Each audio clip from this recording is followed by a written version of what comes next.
Good morning everyone. Welcome to Triple R online classes. మనము triple R online classes science and technology కోర్సుని April 1 నుంచి start చేయబోతున్నాము. ఈ science and technology course అనేది bilingual ఉంటుంది. We will discuss science and technology subject simultaneously in both Telugu and English medium. So April 1 నుంచి course అనేది మనము triple R online యాప్లో అందుబాటులో ఉంటాయి క్లాసెస్.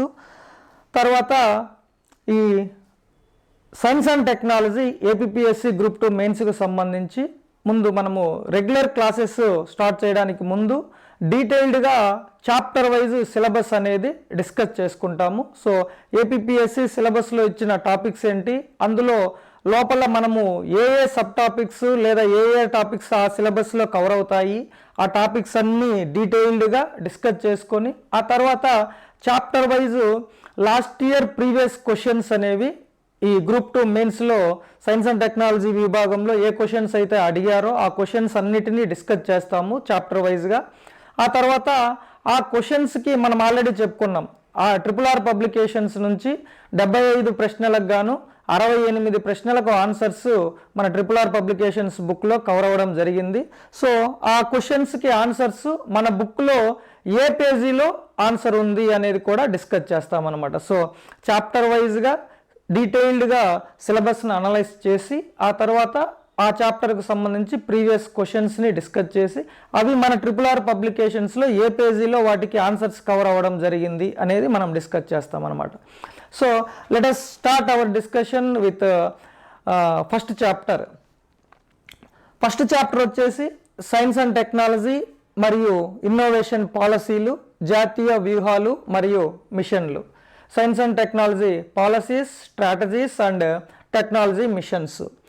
సో ఇందులో భాగంగా ముందు మనము సైన్స్ అండ్ టెక్నాలజీ మంత్రిత్వ శాఖ గురించి తెలుసుకుంటాం. Ministry of science and technology ఇది 1971లో మినిస్ట్రీ ఆఫ్ సైన్స్ అండ్ టెక్నాలజీని ఏర్పాటు చేయడం జరిగింది. ఈ ministry of science and technology కింద 3 డిపార్ట్మెంట్లు ఉన్నాయి. Department of science and technology, department of scientific and industrial research and department of biotechnology. So department of science and technology, department of scientific and industrial research DSIR and department of biotechnology. So ప్రతి డిపార్ట్మెంట్కు సంబంధించి ఇండివిజువల్గా autonomous institutions ఉన్నాయి, organisations ఉన్నాయి, research labs కూడా ఉన్నాయన్నమాట. So ఈ డిపార్ట్మెంట్కి సంబంధించి ఉన్న ఇంపార్టెంట్ ఇన్స్టిట్యూషన్స్ అండ్ ఆర్గనైజేషన్స్ ఏంటి, అవి ఎక్కడ లొకేట్ అయ్యి ఉన్నాయి, ఏ సిటీలో లేదా ఏ రాష్ట్రంలో అవి లొకేట్ అయ్యి ఉన్నాయి అనేది ఈచ్ అండ్ ఎవ్రీ డిపార్ట్మెంట్కి సంబంధించి మనం తెలుసుకుంటాం. ఎగ్జామ్ పాయింట్ ఆఫ్ వ్యూలో లాస్ట్ ఇయర్ ఈ డిపార్ట్మెంట్ ఆఫ్ బయోటెక్నాలజీకి సంబంధించి ఒక కింద 4 ఇన్స్టిట్యూషన్స్ ఇచ్చి ఇది ఈ డిపార్ట్మెంట్ ఆఫ్ బయోటెక్నాలజీ కింద ఈ 4 ఇన్స్టిట్యూషన్స్లో ఏది దీని కంట్రోల్లో ఉంటుంది అని క్వశ్చన్ అడగడం జరిగిందనమాట. సో దీంట్లో భాగంగా మనము ఇవన్నీ డిస్కస్ చేస్తాం. డిపార్ట్మెంట్ ఆఫ్ సైన్స్ అండ్ టెక్నాలజీలో main Birbal Sahni institute, Raman research centre, Bose research institute, ఇలా కొన్ని ఇంపార్టెంట్ ఇన్స్టిట్యూషన్స్ ఉన్నాయన్నమాట. డిఎస్ఐఆర్ కింద ఇంపార్టెంట్ వచ్చేసి council of scientific and industrial research దీని కింద ఉంటుందన్నమాట. సో డిపార్ట్మెంట్ ఆఫ్ బయోటెక్నాలజీ కింద బయోటెక్నాలజీ రిలేటెడ్ ఇన్స్టిట్యూషన్స్ ఉంటాయి. ఇవన్నీ మనము ఇందులో భాగంగా డిస్కస్ చేస్తాం. నెక్స్ట్ వచ్చేసి science and technology policies. So science and technology policies భారతదేశానికి స్వాతంత్రం వచ్చిన తర్వాత after India got independence the then prime minister Jawaharlal Nehru has devised science and technology policies in coordination with Homi Jahangir Bhabha and the first science and technology was introduced in the year 1958. So స్వాతంత్రం వచ్చిన తర్వాత మన మొట్టమొదటి ప్రధానమంత్రి జవహర్లాల్ నెహ్రూ గారు హోమీ జహంగీర్ బాబా సహాయంతో ఈ సైన్స్ అండ్ టెక్నాలజీ పాలసీని మొట్టమొదటి సైన్స్ అండ్ టెక్నాలజీ పాలసీని 1958లో ప్రవేశపెట్టారు. సో ఈ సైన్స్ అండ్ టెక్నాలజీ పాలసీ ఎందుకు ఒక పాలసీ రూపంలో దీన్ని ఇంట్రడ్యూస్ చేయాల్సి వచ్చింది అంటే, ఏ కంట్రీ అయినా అభివృద్ధి చెందాలి అంటే దానికి సహజ వనరులు ఉండాలా, పెట్టుబడులు ఉండాలి, వాటిని యూటిలైజ్ చేసుకోవడానికి టెక్నాలజీ సాంకేతికత ఉండాలి. For development of any country or any geographical area it requires natural resources, investments and technology. So independence వచ్చిన తర్వాత మన దగ్గర we have natural resources and investments to some extent, but we lakh in technology. So మన దగ్గర సహజ వనరులు ఉన్నాయి, అదేవిధంగా కొంతవరకు పెట్టుబడులు ఉన్నాయి, కానీ టెక్నాలజీ లేదనమాట. సో ఆ టెక్నాలజీని మనము సొంతంగా డెవలప్ చేసుకోవాలి అన్న ఉద్దేశంతో, ఆ మెయిన్ మోటోతో ఈ సాంకేతిక విధానాలు, శాస్త్ర సాంకేతిక విధానాలు అనేవి ప్రవేశపెట్టడం జరిగింది. సో చేంజింగ్ సిచ్యువేషన్స్కి తగ్గట్టు, డిమాండ్కి తగ్గట్టు, మారుతున్న పరిస్థితులకు తగ్గట్టు ఈ పాలసీస్ని మార్పు చేస్తూ రివైజ్డ్ అండ్ లేటెస్ట్ పాలసీస్ వస్తూ వచ్చాయి. మొదటిది 1958, ఆ తర్వాత రెండోది 1983, మూడవది డ్రాఫ్ట్ పాలసీ 1993, ఆ తర్వాత నెక్స్ట్ పాలసీ 2003లో శాస్త్ర సాంకేతిక విధానం ఉంది. తర్వాత 2013లో సైన్స్, టెక్నాలజీ అండ్ ఇన్నోవేషన్ అనే పదాన్ని యాడ్ చేశారు. Science, technology and innovation policy.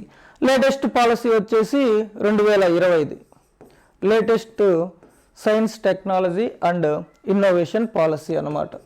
So మనము ఈ పాలసీస్ అన్నిటి యొక్క మెయిన్ ఆబ్జెక్టివ్స్ ఏంటి, వాటి టార్గెట్స్ ఏంటి, ఆ పాలసీలో భాగంగా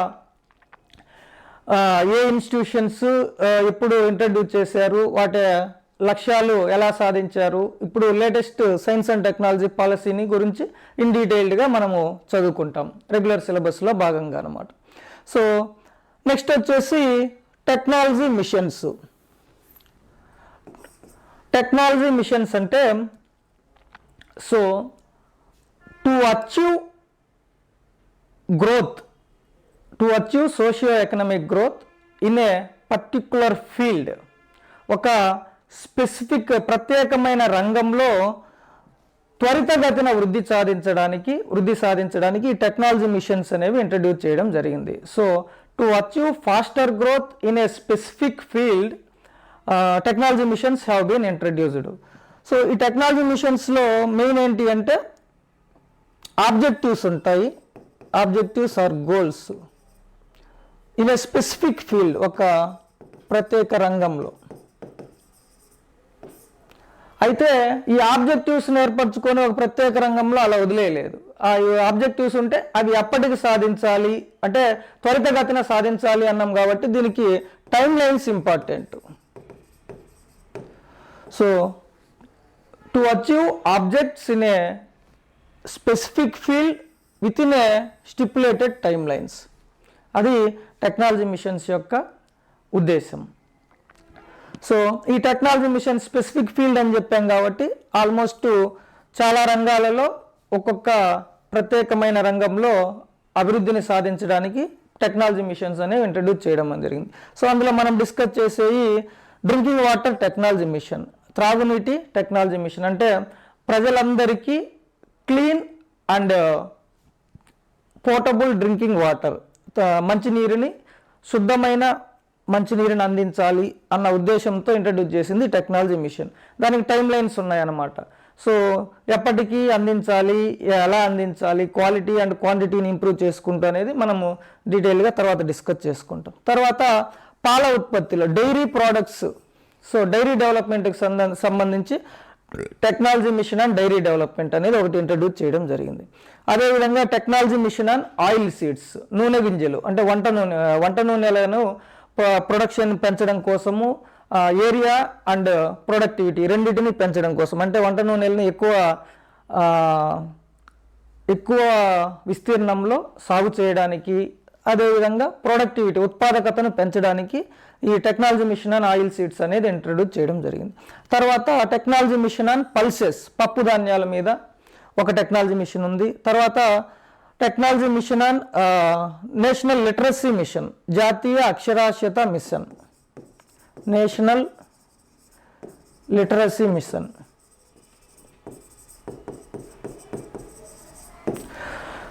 సో లిటరసీ రేటుని పెంచడం కోసము ఈ అక్షరాస్యత మిషన్ని, లిటరసీ మిషన్ని ఇంట్రడ్యూస్ చేయడం జరిగింది. లిటరసీ అంటే 7 సంవత్సరాల వయసు కలిగి ఉండి చదవడానికి రాయడానికి వచ్చి ఉంటే దాన్ని అక్షరాస్యత అంటారనమాట. సో ఇంతకుముందు ఇప్పటికి కూడాను వేరే దేశాలతో అడ్వాన్స్డ్ కంట్రీస్, డెవలప్డ్ కంట్రీస్తో పోలిస్తే మన లిటరసీ రేటు చాలా తక్కువగా ఉంటుంది. సో లిటరసీ రేటుని ఇంక్లూడింగ్ అడల్ట్ లిటరసీ రేషియోని పెంచడం కోసము ఈ లిటరసీ మిషన్ని ఇంట్రడ్యూస్ చేయడం జరిగిందనమాట. తర్వాత next mission technology mission on immunisation.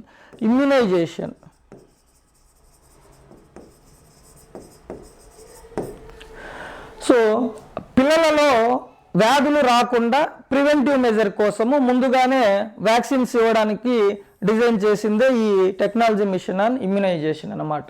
So వ్యాధి సోకిన తర్వాత మెడిసిన్ ఇస్తే మనం దాన్ని క్యూర్ చేయడం కోసం చికిత్స అని అంటాం. అట్లా కాకుండా అనేక రకాలైన ప్రభావవంతమైన లేదా పిల్లలలో చావును కూడా కలిగించే వ్యాధులను ముందుగానే రాకుండా వ్యాక్సిన్స్ ఇవ్వడానికి ఉద్దేశించింది ఈ ఇమ్యునైజేషన్ మిషన్, టెక్నాలజీ మిషన్ అన్నమాట.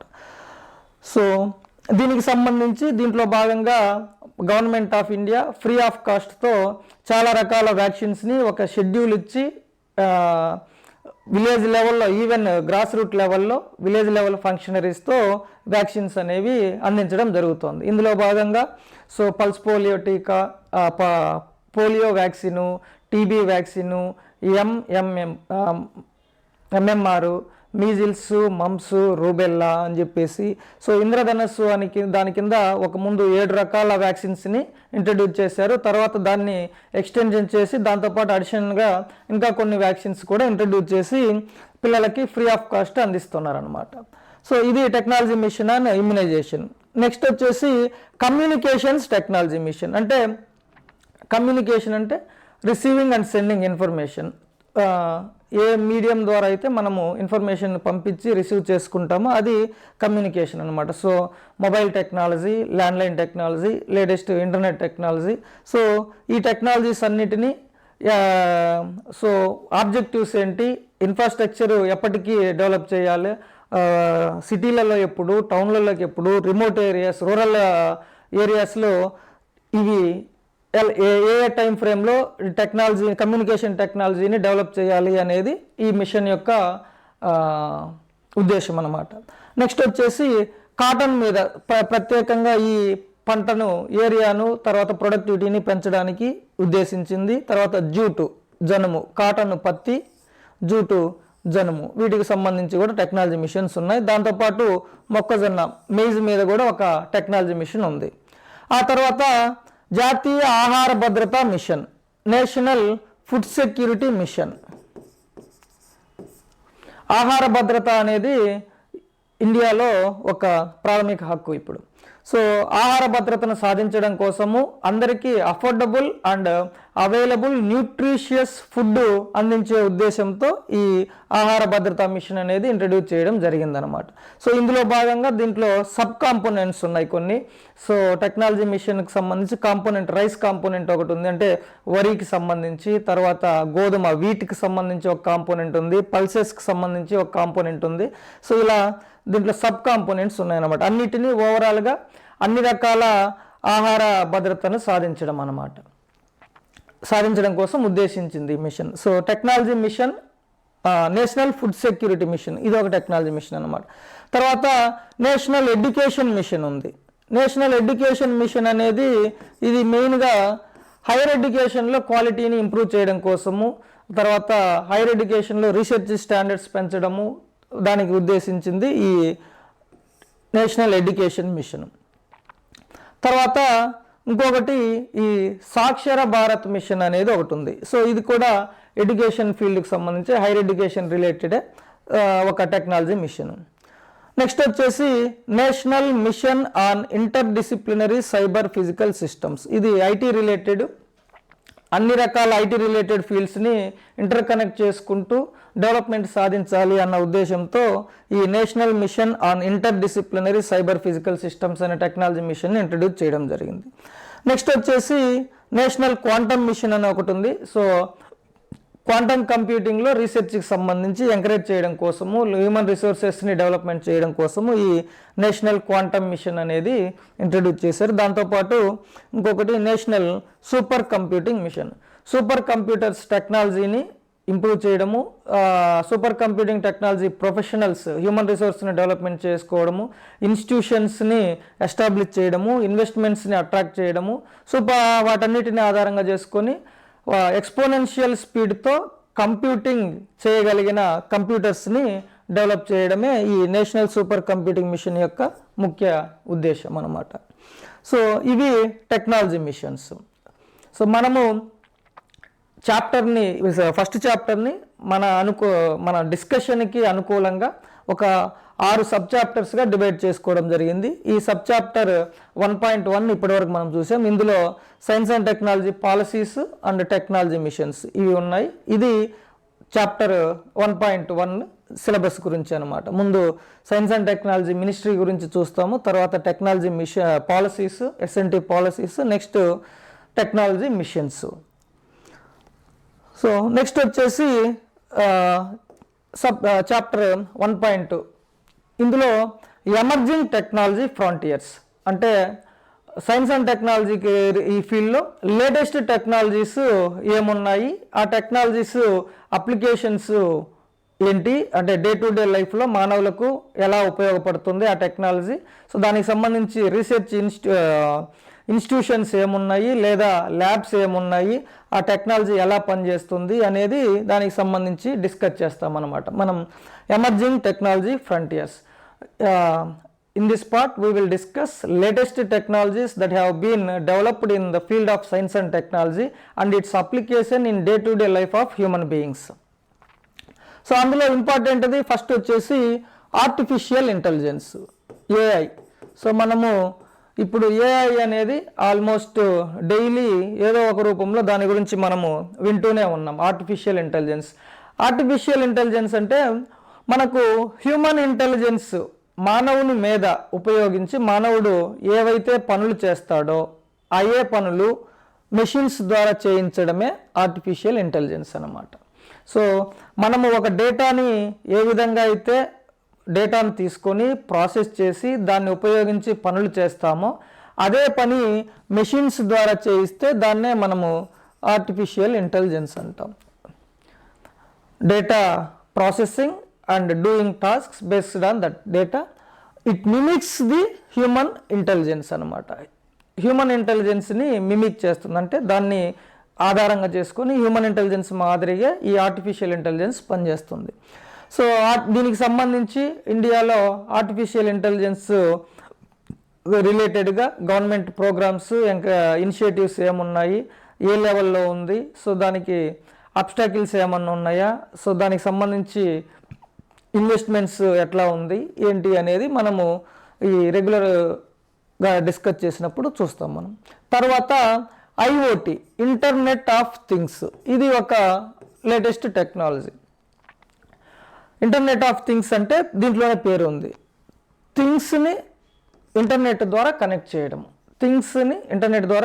అంటే ఇప్పుడు నేను క్లాసులు చెప్తున్నాను, ఈ క్లాసులు చెప్పింది బోర్డు, డిజిటల్ బోర్డు. దీని ద్వారా మీరు మొబైల్లో లేదా ల్యాప్టాప్లో ఎలా అయితే మీకు యాక్సెస్ వస్తుందో, అంటే ఇక్కడ నేను రికార్డ్ చేసేటప్పుడు నేను యాప్లో అప్లోడ్ చేసిన తర్వాత మీకు యాక్సెస్ వస్తుంది. సో ఈ రెండింటిని అంటే ఏవైతే ఇంటర్నెట్ ద్వారా కనెక్ట్ చేయగలిగే వస్తువులను మనము ఇంటర్నెట్ని యూజ్ చేసి పని చేయగలిగే things, what ever the thing that can be connected to the internet, those two things can be connected using internet అన్నమాట. So using the technology of IoT, so థింగ్స్ని కనెక్ట్ చేయొచ్చు లేదా థింగ్స్ని మనుషులతో కనెక్ట్ చేయొచ్చు, సో ఆర్గానిజమ్స్తో కనెక్ట్ చేయొచ్చు అన్నమాట. ఈ ఐఓటీని use చేసుకొని connecting things to things to man to man.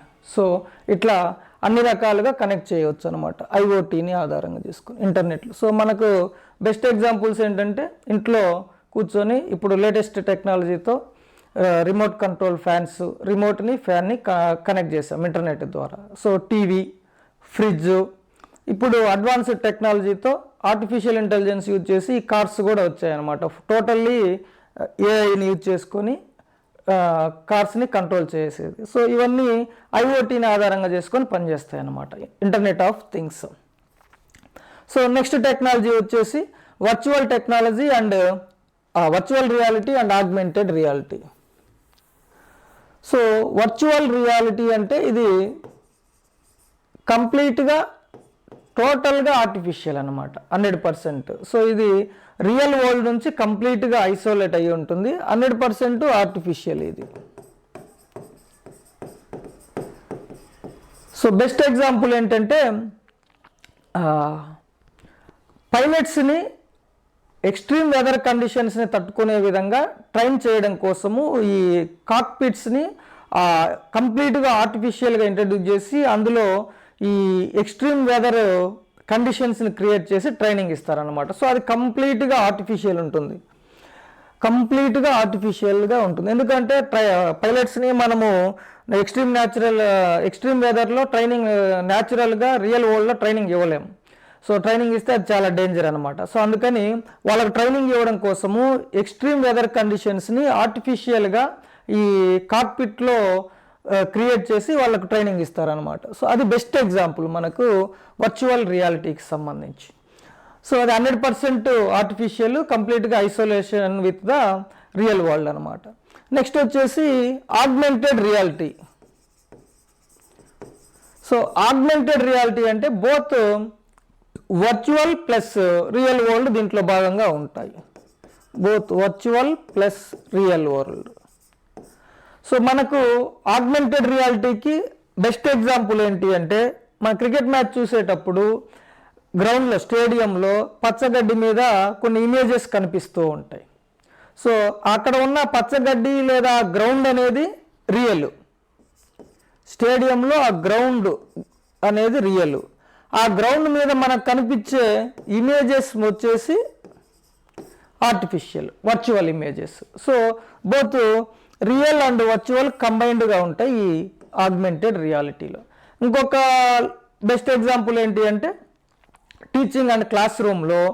So ఇప్పుడు ఇదే బోర్డు క్లాస్ రూమ్లో పిల్లలు కూర్చొని బెంచ్ల మీద ఉన్నప్పుడు ఈ బోర్డు ఆ బెంచ్ మీద కూడా డిస్ప్లే అవుతుంది, ఇది అడ్వాన్స్డ్ టెక్నాలజీ. సో ఆ బెంచ్ మీద కూడా ఈ బోర్డు వాళ్ళకి కనిపిస్తుంది, ఇటు టీచర్స్ కళ్ళు చూసి బోర్డు కళ్ళు చూడకుండా విజిబిలిటీ కోసం వాళ్ళు బెంచ్ మీద ఇలా పెట్టుకొని ఇది డిస్ప్లేని చూస్తూ ఉంటారు అన్నమాట. సో బెంచ్ అనేది రియల్, అక్కడ ఈ డిజిటల్ బోర్డు బెంచ్ మీద కనిపించడం అనేది వర్చువల్ అన్నమాట. సో అది ఒక best example. So augmented reality and virtual reality, దీని గురించి మనము డిస్కస్ చేస్తాం. నెక్స్ట్ వచ్చేసి ఇంకొక emerging technology blockchain technology.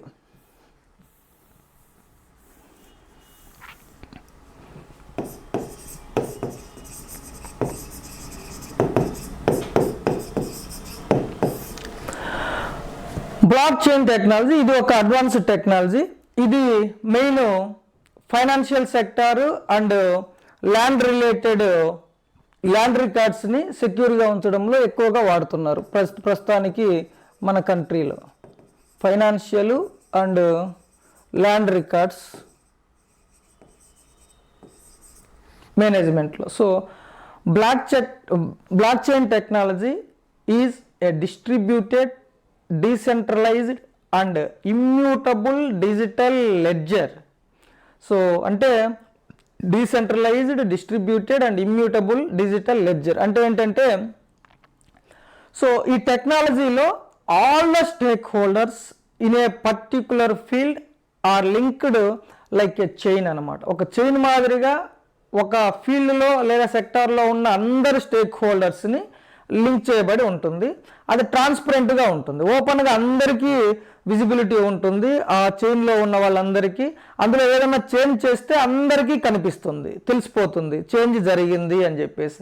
At the same time ఆ చేంజ్ జరిగిన తర్వాత ఆ చేంజ్ని డిలీట్ చేయలేరు. నేను ఎగ్జాంపుల్ చెప్పినప్పుడు మీకు డీటెయిల్గా అర్థమవుతుంది. ఆ చేంజ్ని అనేది డిలీట్ చేయలేరు అనమాట.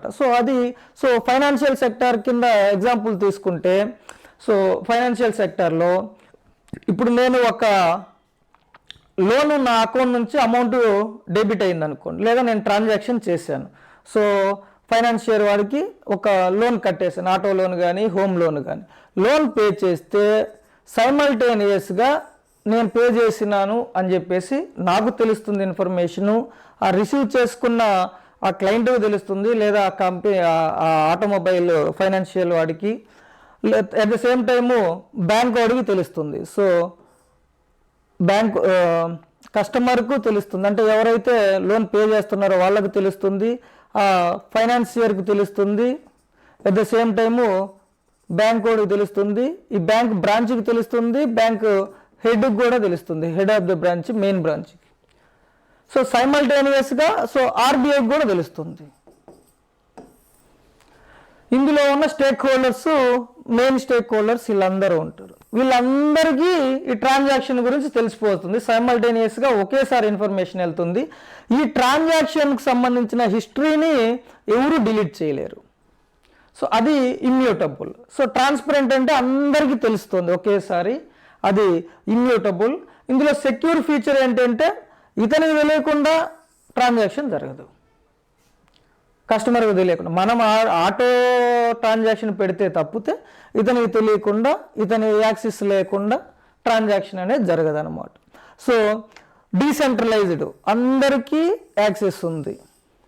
డిస్ట్రిబ్యూటెడ్, ఇందులో ఎంతమంది అయితే ఉందో అందరికీ నాలెడ్జ్ అనేది డిస్ట్రిబ్యూట్ అవుతుంది. ఇమ్యూటబుల్ అంటే ఈ ట్రాన్సాక్షన్కు సంబంధించిన డీటెయిల్స్ ఎవ్వరూ దాన్ని డిలీట్ చేయలేరు. సో అందువల్ల ఇది బ్లాక్ చైన్ టెక్నాలజీ అనేది safe and secure technology in financial transactions. తర్వాత క్రిప్టో కరెన్సీ, ఈ బ్లాక్ చైన్ టెక్నాలజీని ఆధారంగా చేసుకొని పనిచేసే డిజిటల్ కరెన్సీయే cryptocurrency. Cryptocurrency is backed by blockchain technology. So ఈ cryptocurrency is not backed by any intermediary banks or any international organizations or any countries. So they are simply market driven digital currency. Cryptocurrency is simply market driven digital currency అన్నమాట. So ఎందుకు ఏ government support లేకుండా, ఏ దేశం support లేకుండా, ఏ international organisation support లేకుండా ఈ crypto కరెన్సీని companies కానీ లేదా ఇన్వెస్టర్స్ కానీ నమ్ముతున్నారు అంటే ఈ బ్లాక్ చైన్ టెక్నాలజీ ఉన్న సేఫ్ అండ్ సెక్యూర్ ఫీచర్స్ వల్లనే దీన్ని నమ్మి ఇన్వెస్ట్ చేస్తున్నారు అనమాట. సో అది క్రిప్టో కరెన్సీ. క్రిప్టో కరెన్సీకి బెస్ట్ ఎగ్జాంపుల్ బిట్కాయిన్. బిట్కాయిన్ అనేది పాపులర్ క్రిప్టో కరెన్సీ అనమాట. సో అది బ్లాక్ చైన్ టెక్నాలజీకి సంబంధించి. ఈ బ్లాక్ చైన్ టెక్నాలజీ ఇండియాలో ఏ స్థాయిలో ఉంది, ఎక్కడ ఏ ఫీల్డ్లో వాడుతూ ఉన్నారు. మన ల్యాండ్ రికార్డ్స్ వచ్చేసి ఏపీలో బాగా పాపులర్గా ఉంది. మనం ఇది రెగ్యులర్ సిలబస్ డిస్కస్ చేసినప్పుడు ఇన్ డీటెయిల్ చూద్దాం ఒకసారి. సో నెక్స్ట్ టెక్నాలజీ వచ్చేసి cloud computing.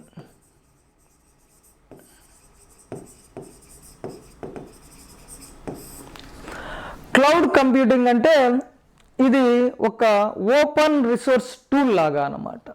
On demand access to services like hardware and software services. Cloud computing platforms provide on demand access to software and hardware services అన్నమాట. ఒక on demand access, డిమాండ్ని బట్టి access ఇస్తాయి, both software and hardware services. Example ఏంటి అంటే ఇప్పుడు మనము Android mobiles కానీ iPhones కానీ వాడుతున్నప్పుడు దాంట్లో మనం ఆండ్రాయిడ్కి సంబంధించి గూగుల్ ప్లే స్టోర్ ఉంటుంది. గూగుల్ ప్లే స్టోర్, ఇందులో అన్ని రకాల యాప్స్, ఆల్మోస్ట్ అన్ని రకాల యాప్స్ ఉంటాయి. ఇందులో పెయిడ్ యాప్స్ ఉంటాయి, ఫ్రీ యాప్స్ ఉంటాయి. ఆన్ డిమాండ్ యాప్స్, నాకు ఇప్పుడు ఒక యాప్ కావాలి అంటే అది ఫ్రీ యాప్ అయితే నేను ఇమ్మీడియట్గా డౌన్లోడ్ చేసి ఇన్స్టాల్ చేసి వాడుకోవచ్చు.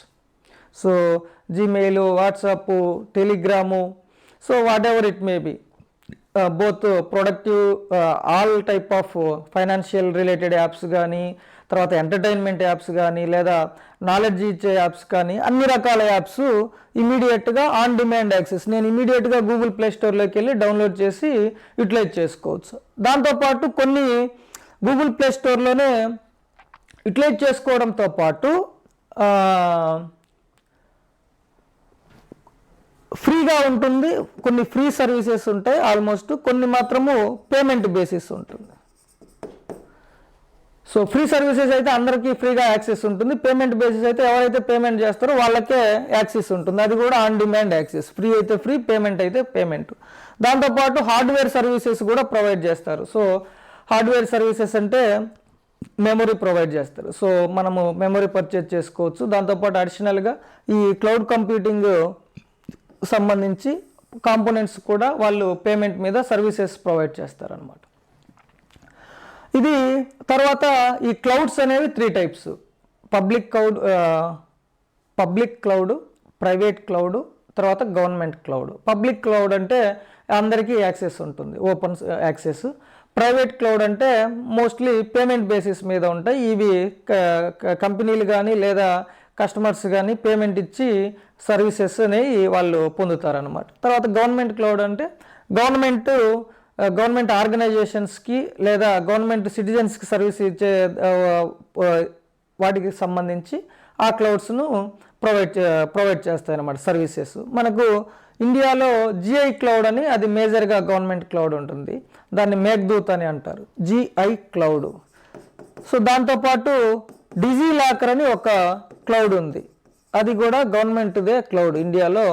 ఈ డీటెయిల్స్ అనేవి మనము తర్వాత డిస్కస్ చేస్తాం. So clouds are mainly 3 types: public cloud, private cloud and government clouds అనమాట. So clouds provide on demand access to software and hardware services.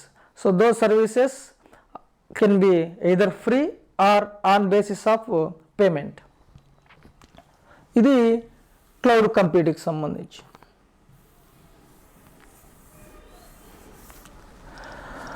Next వచ్చేసి 5G టెక్నాలజీ. ఇది సెల్యులార్ టెక్నాలజీకి సంబంధించి, అంటే మొబైల్ టెక్నాలజీకి సంబంధించి. మనము మొబైల్ టెక్నాలజీని జనరేషన్స్గా 1G technology, 2G, 3G, 4G, 5G అని, నెక్స్ట్ కూడా 6G కూడాను దాని మీద రీసెర్చ్ జరిగి అడ్వాన్స్ స్టేజ్ ఆఫ్ డెవలప్మెంట్లో ఉందన్నమాట. సో మనకి ఇండియాలో అయితే 5G వరకే ఉంది. సో ఇప్పుడు ప్రజెంట్ 5G ఉంది. So cellular technology 1G, 2G, 3G, 4G. So audio video communication 1 వే ఉందా, 2 వే ఉందా, తర్వాత దాని క్వాలిటీ ఎట్లా ఉంది, తర్వాత దాని డేటా స్పీడ్ ఎంత ఉంది, అది డెన్సిటీ ఎంత, టెలి డెన్సిటీ లేదా ఎంత డెన్సిటీతో సపోర్ట్ చేయగలదు అని, ఇలాంటి ఫీచర్స్ని ఆధారంగా చేసుకొని ఈ సెల్యులార్ టెక్నాలజీ జనరేషన్స్గా డివైడ్ చేశారనమాట. సో అందులో భాగంగా మనము ప్రజెంట్ 5G టెక్నాలజీని వాడుతూ ఉన్నాము. ఈ టెక్నాలజీ ఫీచర్స్ ఏంటి, ఏ టెక్నాలజీలో దాని యొక్క ఇప్పుడు మాట్లాడుకున్న audio video capacity, data speed ఎంత, డెన్సిటీ ఎంత సపోర్ట్ చేస్తుంది. సో మూవింగ్ మనము జర్నీ చేస్తూ ఉన్నప్పుడు ఎంత కెపాసిటీతో, అప్లోడ్ అండ్ డౌన్లోడ్ కెపాసిటీతో మనము ఈ టెక్నాలజీలో వాడచ్చు అనే ఫీచర్స్ అనేవి డీటెయిల్గా మనము దాంట్లో డిస్కస్ చేసుకుంటాం. నెక్స్ట్ వచ్చేసి industrial revolution 4. So IR4, industrial revolution 4 అంటే బేస్డ్ ఆన్ టైప్ ఆఫ్ ఎనర్జీని ఆధారంగా చేసుకొని ఈ ఇండస్ట్రియల్ రెవల్యూషన్స్ని 4 రకాలుగా డివైడ్ చేశారు. Industrial revolution 1, industrial revolution 2, industrial revolution 3 and ఇప్పుడు ఇండస్ట్రియల్ రెవల్యూషన్ 4. ఇండస్ట్రియల్ రెవల్యూషన్ 1లో వచ్చేసి IR1లో main the energy that has been utilized in industrial revolution 1 was water and steam energy. మెయిన్గా ఆవిరి శక్తి అన్నమాట, steam, water and steam energy. So IR2లో వచ్చేసి electrical energy, electricity. IR3 వచ్చేసి computers and automation. ఈ energy ఎక్కువగా IT రిలేటెడ్ అనమాట. సో నెక్స్ట్ IR4 IR4 వచ్చేసి convergence of all modern technologies. IR4 is nothing but convergence of all modern and contemporary technologies అనమాట. So ఈ discuss చేసిన మొత్తము వీటితో పాటు అడిషనల్గా బయోటెక్నాలజీ, తర్వాత ఇంకెన్ని ఏ టెక్నాలజీస్ 3D ప్రింటింగు అని అన్ని రకాల టెక్నాలజీస్ని ఇందులో కన్వర్జెన్స్ ఉంటుందన్నమాట. So interconnected cyber physical systems ఆధారంగా చేసుకొని all technologies like artificial intelligence, internet of things, virtual and augmented reality, blockchain technology, genetical technology and biotechnology, tissue culture, 3D printing, వీటన్నిటిని కలిపి ఈ IR4లో యూటిలైజ్ చేసుకుంటారనమాట for development of human beings. So అది IR4 అనమాట. So next వచ్చేసి ఇంకొక frontier or advanced technology, latest technology వచ్చేసి big data.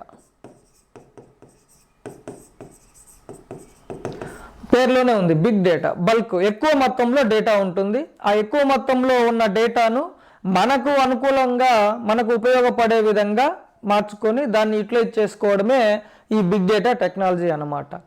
So the bulky and enormous data can be structured in a way to utilise that will be processed and utilized for benefit of human beings అన్నమాట. So అది big data. Big data అనేది దాని యొక్క velocity ఎక్కువ ఉంటుంది, variety ఎక్కువ ఉంటుంది. తర్వాత ఇలా ఇది ఇంకా 2 టైప్స్లో ఉంటుంది. స్ట్రక్చర్డ్ అండ్ అన్స్ట్రక్చర్డ్ కింద 2 రకాలుగా ఈ డేటా ఉంటుంది అన్నమాట. ఈ అన్స్ట్రక్చర్డ్ని ముందు స్ట్రక్చర్డ్గా ప్రాసెస్ చేసి దాన్ని మళ్ళీ మనకు ఉపయోగపడే విధంగా తయారు చేసుకోవచ్చు అనమాట. సో ఈ బిగ్ డేటా టెక్నాలజీని ఉపయోగించి ఇది హ్యూమన్ బీయింగ్స్కి అన్ని ఫీల్డ్లోనూ ఉపయోగపడుతుంది అనమాట. సో ఇప్పుడు మనము data is nothing but new currency. ఇప్పుడు డేటా ఎవరి దగ్గర ఉంటే, డేటా అనేది ఉపయోగపడే డేటా ఉంటే అది డబ్బుతో సమానం, కరెన్సీతో సమానం అనమాట. సో ఈ డేటా అనేది, బిగ్ డేటా అనేది చాలా వెరైటీగా, there are 5 V's of big data. 5 V's అంటే వెలాసిటీ, వెరైటీ, వెరాసిటీ, తర్వాత అట్లా ఇంకొక 2 V's ఉన్నాయి. ఇవన్నీ మనము డీటెయిల్గా సబ్జెక్ట్ గురించి, దాని గురించి ఆ టాపిక్ గురించి డిస్కస్ చేసినప్పుడు చూస్తాం మనం. సో బిగ్ డేటాలో ఇండియా ఎంతవరకు ఉంది, ఎక్కడ రీసెర్చ్ జరుగుతుంది, అప్లికేషన్స్ ఏ ఫీల్డ్స్లో ఉన్నాయి, ఎలా ఉంది అనేది అప్పుడు మనం చూస్తాం అనమాట. నెక్స్ట్ వచ్చేసి నానో టెక్నాలజీ.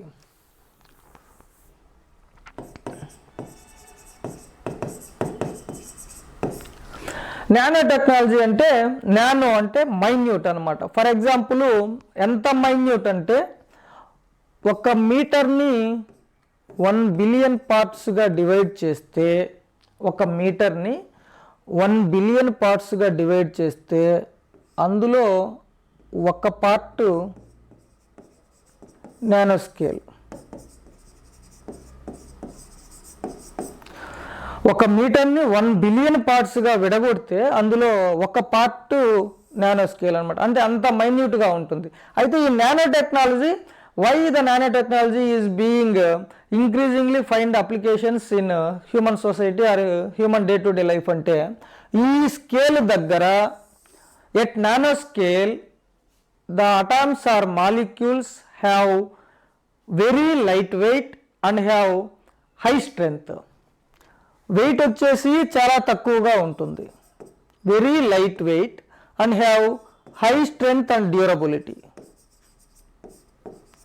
సో బరువు తక్కువ ఉండి గట్టిదనం ఎక్కువగా ఉంటుంది. సో అందువల్ల ఇవి ఎక్కువగా అప్లికేషన్స్ ఈ ఆటోమొబైల్స్లో కానీ, స్పేస్లో కానీ, ఇండస్ట్రీస్లో కానీ, ఈవెన్ అగ్రికల్చర్లో, ఫుడ్ టెక్నాలజీలో, ఫుడ్ ప్రాసెసింగ్లో ఎక్కువగా ఈ నానో టెక్నాలజీ అనేది వాడుతూ ఉన్నారనమాట. సో ఈ నానో టెక్నాలజీకి సంబంధించి నానో మిషన్ ఒకటి ఉంది. ఈ నానో టెక్నాలజీ ఇన్స్టిట్యూషన్స్ ఇండియాలో ఎక్కడెక్కడ ఉన్నాయి, గవర్నమెంట్ ఇనిషియేటివ్స్ ఏంటి, ఇవన్నీ మనము అక్కడ డిస్కస్ చేస్తాం. మెయిన్ రీజన్ ఏంటంటే వెయిట్ చాలా తక్కువ ఉంటాయి మాలిక్యూల్స్ ఈ నానో స్కేల్ వద్ద. At the same time strength వచ్చేసి మామూలు వాటికంటే కూడా చాలా ఎక్కువగా ఉంటుంది, హార్డ్గా ఉంటుంది అనమాట. అందువల్ల ఎక్కువ అప్లికేషన్స్ ఉన్నాయి దీనికి మన డే టు డే లైఫ్లో. నెక్స్ట్ వచ్చేసి robotics.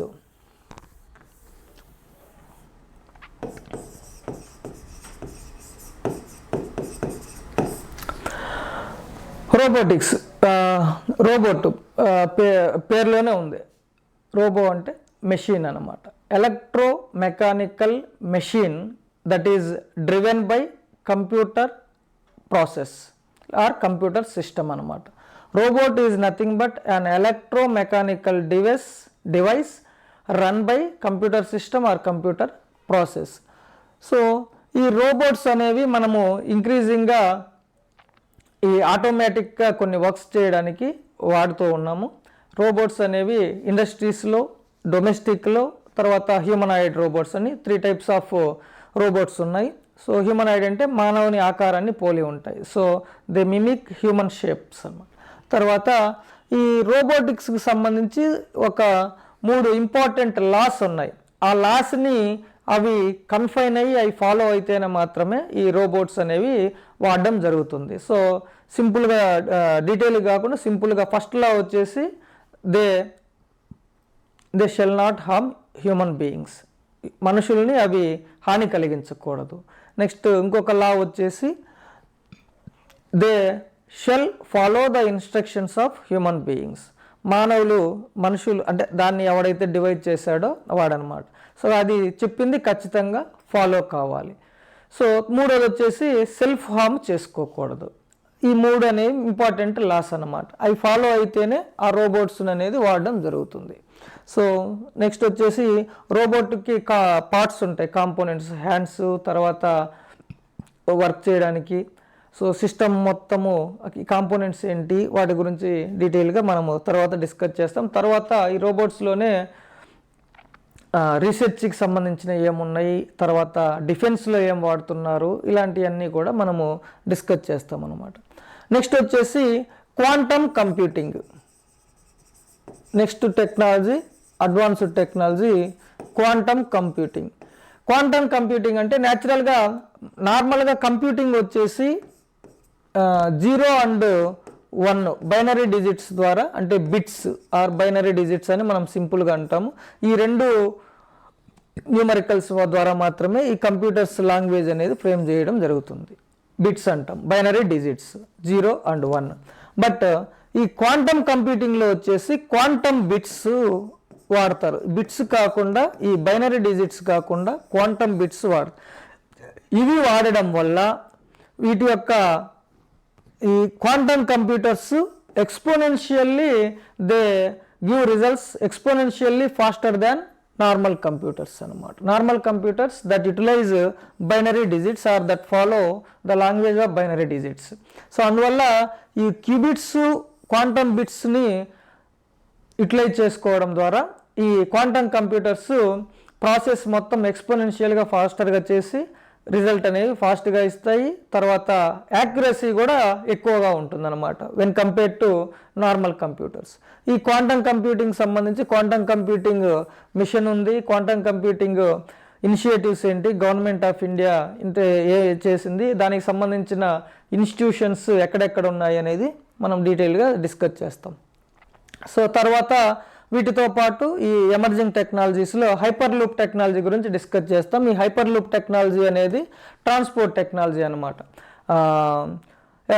Potential 5th mode of transport, అంటే 5వ ట్రాన్స్పోర్ట్. 4 ఆల్రెడీ ఉన్నాయి వచ్చేసి land transport, railway transport, water transport, air transport. ఈ 4తో పాటు 5వది హైపర్ లూప్ టెక్నాలజీ అనేది potential 5th mode of transport system అనమాట.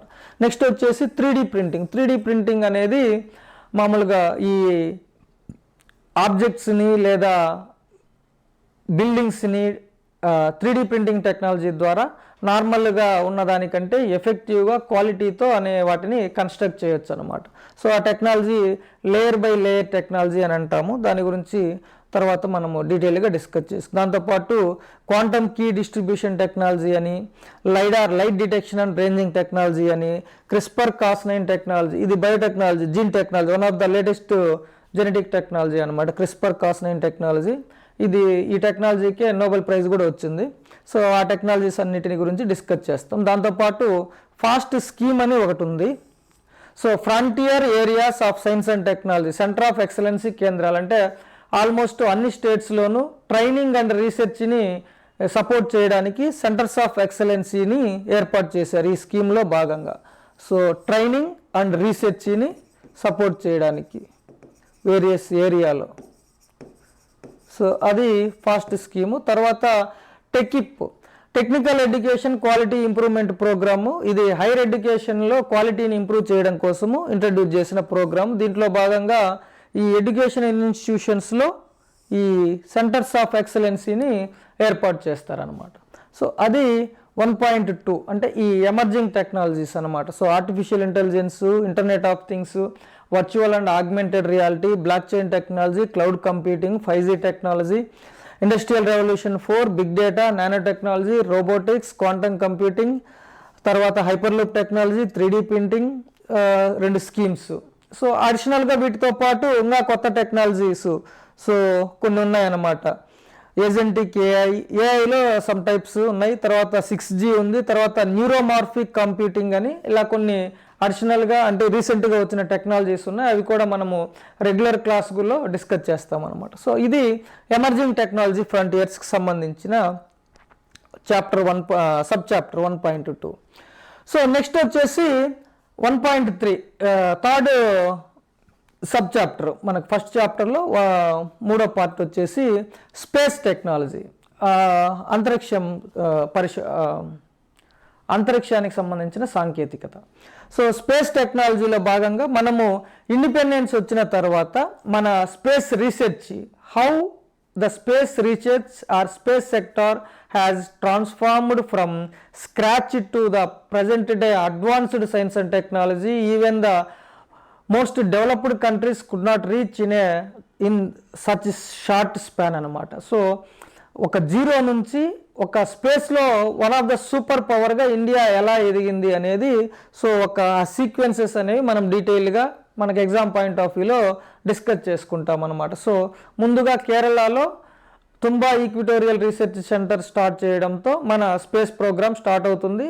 అక్కడ నుంచి ఇప్పుడు ప్రజెంట్ అన్ని రకాల బయట మార్స్ మీదకి, చంద్రుని మీదకి, తర్వాత నెక్స్ట్ ఆదిత్య మిషన్ సన్ని స్టడీ చేయడానికి, ఆ తర్వాత స్పేస్లో హ్యూమన్స్ ఆస్ట్రోనోట్ని ప్రవేశపెట్టడానికి, ఇలా ఇంత అడ్వాన్స్డ్ టెక్నాలజీ ఎలా సాధించింది అనేది ఈ సీక్వెన్స్ ఆర్ ఇంపార్టెంట్ ఈవెంట్స్ని మనం డిస్కస్ చేస్తాం అన్నమాట.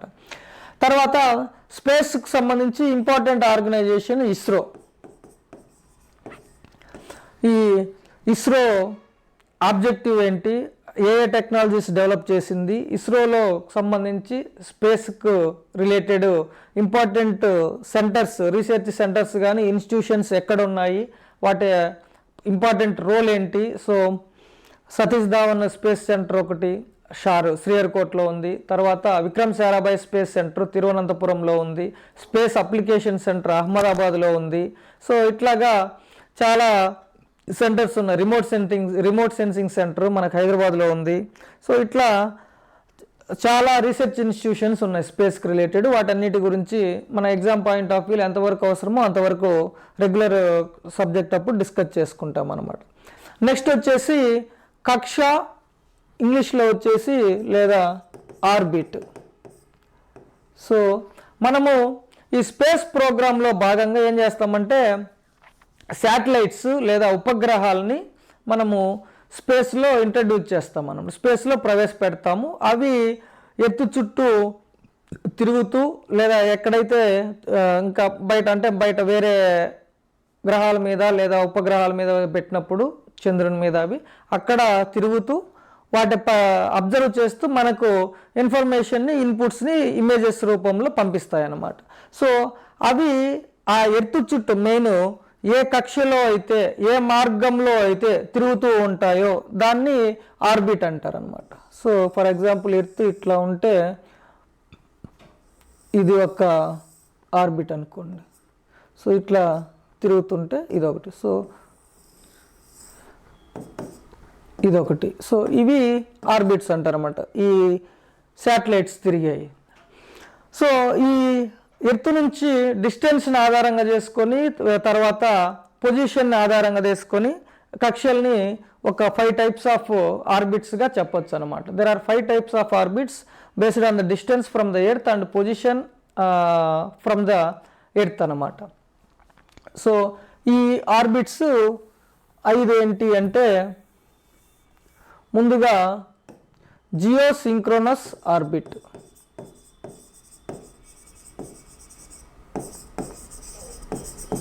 ఈ జియోసింక్రోనస్ ఆర్బిట్లో ఎర్త్ యొక్క రొటేషన్ పీరియడు, ఈ ఆర్బిట్లో ఉండే శాటిలైట్ యొక్క రెవల్యూషనరీ పీరియడ్ ఈక్వల్గా ఉంటాయి. ఎర్త్ రొటేషన్ పీరియడ్ ఎంత? 23 గంటల 56 నిమిషాల, తర్వాత కొన్ని సెకండ్స్ ఉంటాయి. సో ఈ ఎర్త్ యొక్క rotation period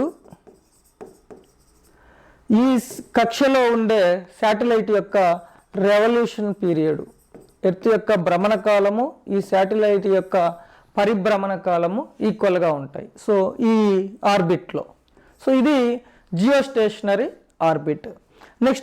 geosynchronous orbit. Next రెండో టైప్ వచ్చేసి జియోస్టేషనరీ ఆర్బిట్. జియోస్టేషనరీ ఆర్బిట్ అంటే ఈ ఆర్బిట్ అనేది ఎర్త్ నుంచి ఫిక్స్డ్ డిస్టెన్స్లో ఉంటుంది. దాదాపుగా ఒక 36,000 కిలోమీటర్ల ఎత్తులో ఉంటుంది అన్నమాట జియోస్టేషనరీ ఆర్బిట్. నెక్స్ట్ వచ్చేసి థర్డ్ టైప్ ఆఫ్ ఆర్బిట్ వచ్చేసి లో ఎర్త్ ఆర్బిట్. లో ఎర్త్ ఆర్బిట్ వచ్చేసి ఎర్త్ నుంచి 160 నుంచి 1000 కిలోమీటర్ డిస్టెన్స్లో హైట్లో ఉంటుంది లో ఎర్త్ ఆర్బిట్. నెక్స్ట్ వచ్చేసి మీడియం ఎర్త్ ఆర్బిట్. ఈ మీడియం ఎర్త్ ఆర్బిట్ అనేది ఈ 1000 కిలోమీటర్స్ నుంచి ఈ 36,000 కిలోమీటర్ ఈ మధ్యలో ఉండే ఈ డిస్టెన్స్లో ఉండే orbits medium earth orbits. Next 5 వచ్చేసి పోలార్ ఆర్బిట్స్. పోలార్ ఆర్బిట్స్ అంటే నార్త్ సౌత్ ధ్రువాల చుట్టూ ఈ శాటిలైట్స్ తిరుగుతూ ఉంటాయి, ఆ కక్షలు అనమాట. సో ఎర్త్ ఇలా ఉంటే నార్త్ సౌత్ ఇట్లా ఈ డైరెక్షన్ ఇట్లా తిరుగుతూ ఉంటాయి, అది పోలార్ ఆర్బిట్. సో ఇవి 5 types ఆఫ్ ఆర్బిట్స్ అనమాట. శాటిలైట్స్ ఈ 5 types ఆఫ్ ఆర్బిట్స్లో మేజర్గా వాటిని ఇంట్రడ్యూస్ చేస్తారనమాట. తర్వాత ఉపగ్రహ వాహక నౌకలు అంటే లాంచ్ వెహికల్స్. సో ఈ శాటిలైట్స్ని భూమి చుట్టూ ఉన్న కక్షలో ఎట్లా వేటి ఆధారంగా వేటి సహాయంతో ప్రవేశపెడతారు అంటే లాంచ్ వెహికల్స్ అనమాట. So payloads or satellites will be introduced in their orbits using launch vehicles.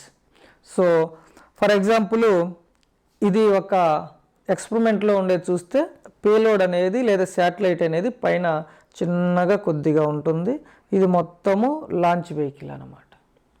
ఇది పేలోడ్ ఆర్ శాటిలైట్. సో పైకి వెళ్ళే కొద్దీ పార్ట్స్ అన్నీ విడిపోయి ఈ ఉన్న శాటిలైట్ అనేది ఆ ఆర్బిట్లో ఇంట్రడ్యూస్ చేయడం జరుగుతుంది అనమాట. సో అది launch vehicles. So payloads will be introduced in their orbits using launch vehicles. So ఈ లాంచ్ వెహికల్స్ అనేది 4 రకాలుగా ఈ లాంచ్ వెహికల్ టెక్నాలజీ డెవలప్మెంట్లో ఈ ప్రాసెస్లో ఉండే 4 రకాల లాంచ్ వెహికల్స్ ఉన్నాయి. ముందుగా ఎస్ఎల్వి శాటిలైట్ లాంచ్ వెహికల్. ఈ ఎస్ఎల్వి నెక్స్ట్ ఉన్న ఏఎస్ఎల్వి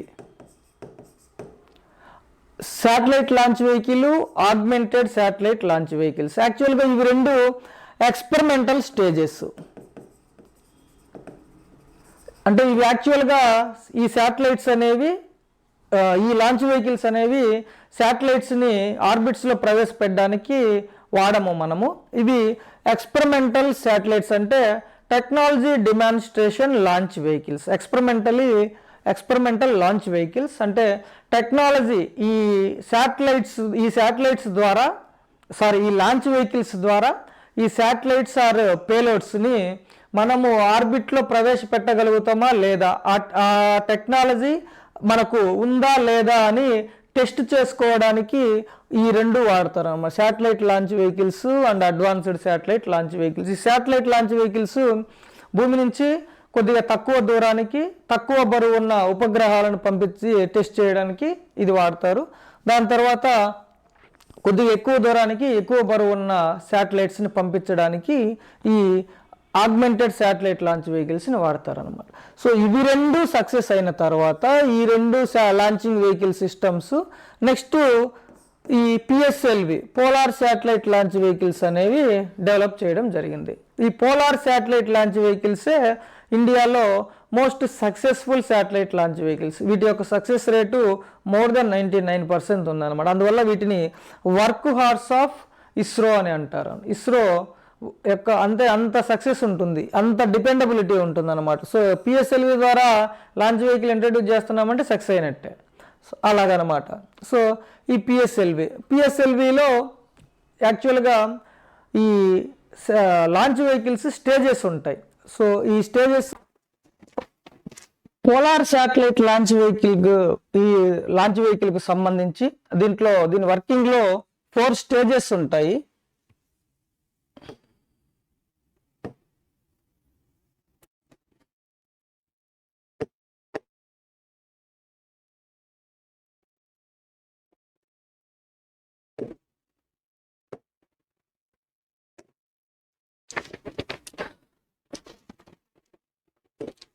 సో ఈ పోలార్ శాటిలైట్ లాంచ్ వెహికల్కి సంబంధించి వర్కింగ్లో 1, 2, 3, 4 అని 4 దశలు ఉంటాయి, 4 స్టేజెస్ ఉంటాయి. సో ఈ స్టేజెస్ని అందులో వాడే ఫ్యూయల్ ఏ స్టేజ్లో ఏ ఫ్యూయల్ వాడతారు అనేది ఇంపార్టెంట్ అనమాట. సో ఫస్ట్ వచ్చేసి సాలిడ్ అంటే ఘన ఇంధనము, 2 లిక్విడ్ ద్రవ ఇంధనము, 3rd stage again solid and 4th stage again liquid. అంటే సాలిడ్ లిక్విడ్ ఈ 4 స్టేజెస్ అన్నమాట పోలార్ శాటిలైట్ లాంచ్ వెహికల్కి సంబంధించి. సో ఈ పోలార్ శాటిలైట్ లాంచ్ వెహికల్ అనేది మనకు మోస్ట్ సక్సెస్ఫుల్ లాంచ్ వెహికల్ అనమాట, ఇస్రో ప్రయోగించిన లాంచ్ వెహికల్స్లో. నెక్స్ట్ వచ్చేసి జిఎస్ఎల్వి.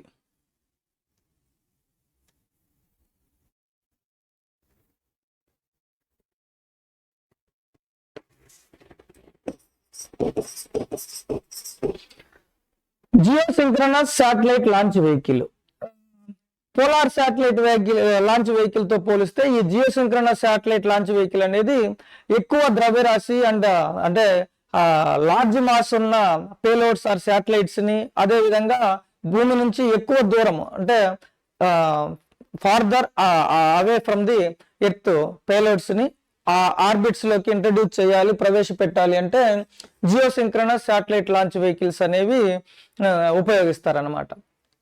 ఇవి కొద్దిగా అడ్వాన్స్డ్ టెక్నాలజీతో ఉంటాయి. ఈ జియోసింక్రనస్ శాటిలైట్ లాంచ్ వెహికల్లో 3 స్టేజెస్ ఉంటాయి. సో ఫస్ట్ స్టేజ్ వచ్చేసి సాలిడ్ ఫ్యూయల్ ఉంటుంది, ఘన ఇంధనము. 2nd స్టేజ్ లిక్విడ్ ఫ్యూయల్ ఉంటుంది, ద్రవ ఇంధనము. 3rd స్టేజ్ వచ్చేసి క్రయోజెనిక్ ఇంజిన్ అని ఉంటుంది. ఈ క్రయోజెనిక్ అంటే ఇది అడ్వాన్స్డ్ టెక్నాలజీ. ఈ క్రయోజెనిక్ అనేది ఇందులో లిక్విడ్ నైట్రోజన్ మరియు లిక్విడ్ ఆక్సిజన్ అనేది ఫ్యూయల్ గా వాడతారనమాట. ఈ క్రయోజెనిక్ అనేది అడ్వాన్స్డ్ టెక్నాలజీ.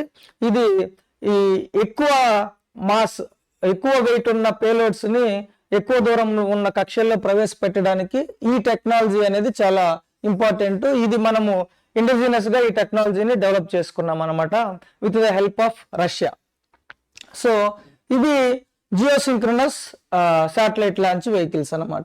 తర్వాత మనము ఈ పిఎస్ఎల్వి అంటే ఏంటి, ఈ జిఎస్ఎల్వి వీటికి సంబంధించి డీటెయిల్స్ తెలుసుకున్న తర్వాత వాటి ఫీచర్స్ ఏంటి, వాటి హైట్ ఎంత ఉంటుంది, ఇందులో టైప్స్ ఏమున్నాయి.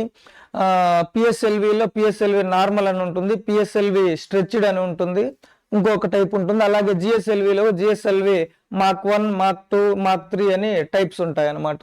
సో వాటి రేంజ్ ఎంత ఉంటుంది, ఒక్కొక్క టైపు కొంత డిస్టెన్స్ తీసుకెళ్ళగలుగుతాయి. మాస్ వాటి టైప్ను బట్టి ఈ పేలోడ్స్ యొక్క మాస్ను బట్టి ఈ ఏ టైప్ ఆఫ్ లాంచ్ వెహికల్ వాడాలి అనేది డిసైడ్ చేస్తారనమాట. నెక్స్ట్ వచ్చేసి ఎస్ఎస్ఎల్వి. ఎస్ఎస్ఎల్వి అంటే స్మాల్ శాటిలైట్ లాంచ్ వెహికల్. ఇవి మోస్ట్లీ ఈ స్మాల్ శాటిలైట్ లాంచ్ వెహికల్స్ అనేవి ఎడ్యుకేషనల్ పర్పస్ కోసం, అంటే ఎడ్యుకేషనల్ ఇన్స్టిట్యూషన్స్, రీసెర్చ్ పర్పస్ కోసము పంపించే చిన్న చిన్న శాటిలైట్స్ ని ఈ ఆర్బిట్ లో కక్షలలో ప్రవేశపెట్టడానికి ఈ స్మాల్ శాటిలైట్ లాంచ్ వెహికల్స్ అనేవి ఉపయోగిస్తారనమాట. సో ఈ లాంచ్ వెహికల్ ప్రోగ్రామ్ లో ఎస్ఎల్వి, ఏఎస్ఎల్వి అనేది ఎక్స్పెరిమెంటల్ లాంచ్ వెహికల్స్, అంటే టెక్నాలజీ డిమాన్స్ట్రేషన్ కోసము వాడేవి. ఆ తర్వాత PSLV, GSLV main launch vehicles, ఇవి ప్రాక్టికల్ గా వాడతారు. ఎస్ఎస్ఎల్వి వచ్చేసి స్మాల్ శాటిలైట్స్ ని ఆర్బిట్ లో ఇంట్రడ్యూస్ చేయడానికి వాడే స్మాల్ శాటిలైట్ లాంచ్ వెహికల్స్ అనమాట. ఇది లాంచ్ వెహికల్ టెక్నాలజీకి సంబంధించి. తర్వాత ఇండియాలో వాడే పేలోడ్స్ ఆర్ శాటిలైట్స్ మెయిన్ గా 2 టైప్స్ ఉన్నాయి. సో ఈ 2 టైప్స్ ఏంటి అంటే remote sensing satellites and INSAT satellites అన్నమాట.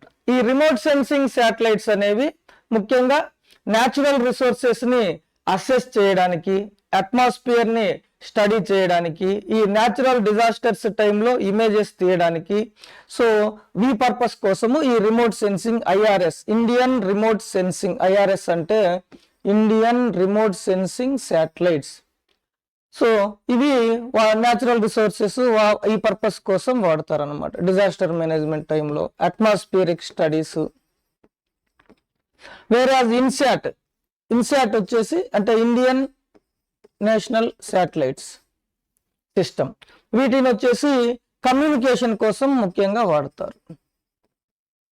కమ్యూనికేషన్ శాటిలైట్స్ అనమాట ఇవి. సో ఈ శాటిలైట్స్ లో ఇంపార్టెంట్ శాటిలైట్స్ ఏంటి, వాటిని ఏ లాంచ్ వెహికల్స్ ద్వారా ఆర్బిట్ లో ప్రవేశపెట్టారు, వాటి యొక్క ఆ శాటిలైట్స్ పర్పస్ ఏంటి అనేది మనం కొన్ని డీటెయిల్డ్ గా సబ్జెక్ట్ ఆ టాపిక్ వచ్చినప్పుడు డిస్కస్ చేసుకుంటాం.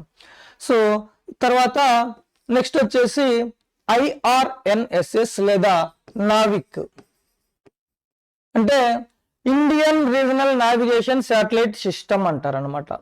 నావిక్ ఇది యాక్చువల్ గా మనము లొకేషన్ స్టడీస్ కోసము, లొకేషన్ తెలుసుకోవడం కోసము లేదా నావిగేషన్ తెలుసుకోవడం కోసము ప్రజెంట్ జిపిఎస్ వాడుతుంటాం మనం. గ్లోబల్ పొజిషనింగ్ సిస్టమ్ అన్నమాట. ఈ జిపిఎస్ అనేది యుఎస్ వాళ్ళది, అమెరికా వాళ్ళది. సో ఒకరి మీద మనము ఆల్మోస్ట్ స్పేస్ లో ఇండిజినస్ గా అన్ని టెక్నాలజీస్ ని డెవలప్ చేసుకున్నాం, మన సొంత టెక్నాలజీ ఉంది. సో అందులో భాగంగా ఈ నావిగేషన్ టెక్నాలజీ కూడా ఈ జిపిఎస్ అనేది మనకు అన్ని సందర్భాలలో అందుబాటులో ఉంటుందో లేదా అన్న ఉద్దేశంతో మన ఇండిజినస్ టెక్నాలజీని డెవలప్ చేసుకోవడం జరిగింది. Indian regional navigation satellite system, దీన్నే నావిక్ అని కూడా అంటారు అనమాట. సో ఇది నావిగేషన్ టెక్నాలజీకి సంబంధించింది అనమాట. సో జిపిఎస్ కంటే మోర్ యాక్యురేట్ గా ఉంటుంది, మోర్ క్వాలిటీతో మనకు ఈ నావిగేషన్ సిస్టమ్, మన ఇండియన్ నావిగేషన్ సిస్టమ్ అనేది పనిచేస్తుంది.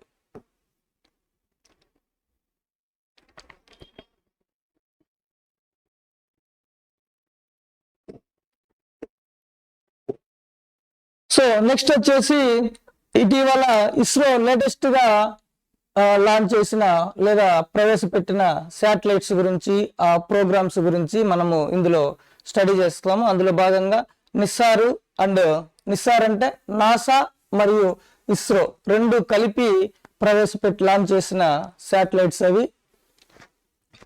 ఆ తర్వాత EOSNI అనే అదొక శాటిలైట్ గురించి స్టడీ చేస్తాము.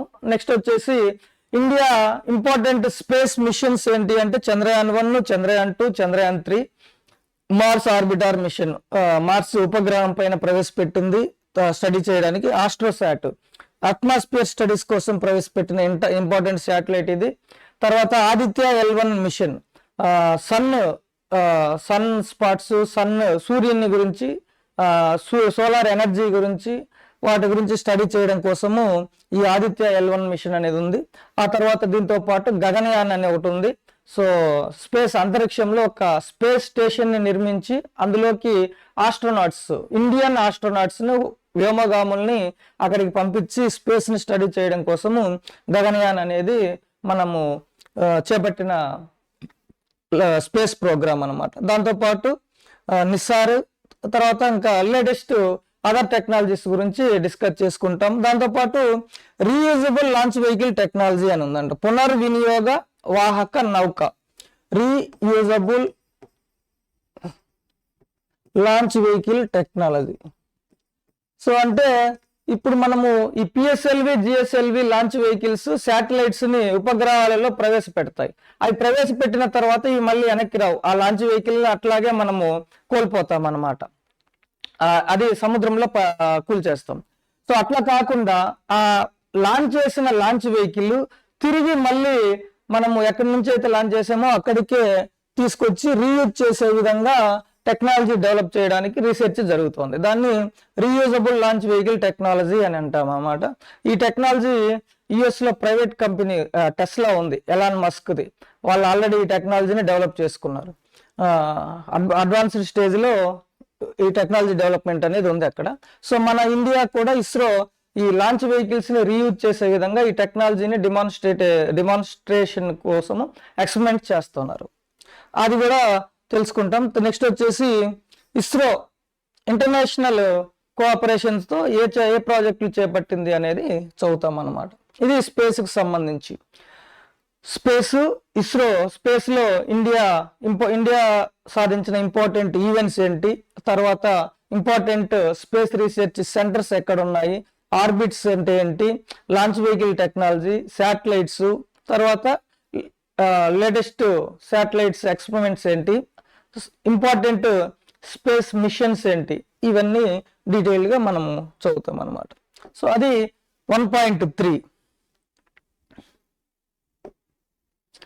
నెక్స్ట్ వచ్చేసి చాప్టర్ 1.4.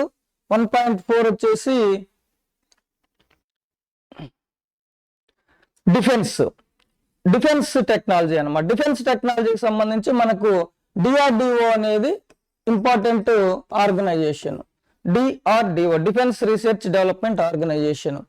సో భారత రక్షణ పరిశోధన అభివృద్ధి సంస్థ. ఇది డిఫెన్స్ లో R&D వింగ్, ఇండియా యొక్క రీసెర్చ్ అండ్ డెవలప్మెంట్ వింగ్ అనమాట. సో ఈ డిఆర్డిఓ ఎప్పుడు ఏర్పడింది, దాని కింద ఉన్న ఇంపార్టెంట్ ఇన్స్టిట్యూషన్స్, ఆర్గనైజేషన్స్ ఏంటి, ఈ ల్యాబ్స్ ఎక్కడ ఉన్నాయి, ఏ స్టేట్స్ లో ఉన్నాయి, అవి ఏ పని చేస్తాయి, ఏవి ప్రొడ్యూస్ చేస్తాయి, తర్వాత లొకేషన్ ఎక్కడ ఉన్నాయి అనేది మనము తెలుసుకుంటాము.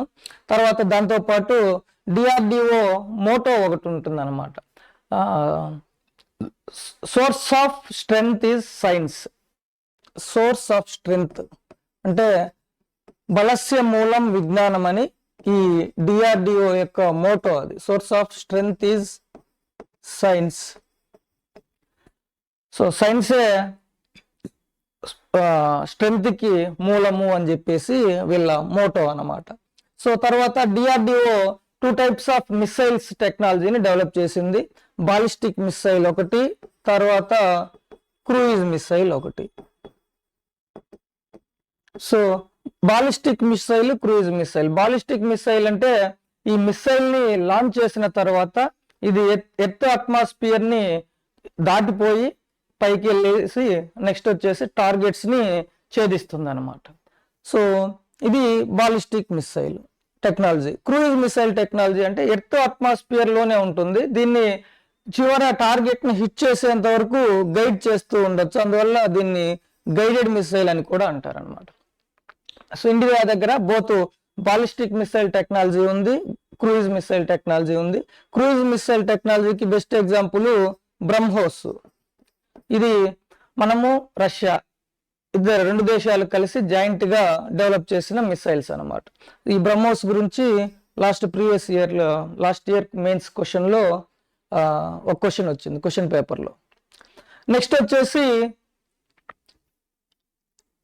Ballistic missile defence technology. So ఇవి మనము శత్రు దేశాలు లేదా ఎనిమీ కంట్రీస్ లో ఏదైనా టార్గెట్స్ ని ఛేదించాలి, లేదా ఏదన్నా వాటి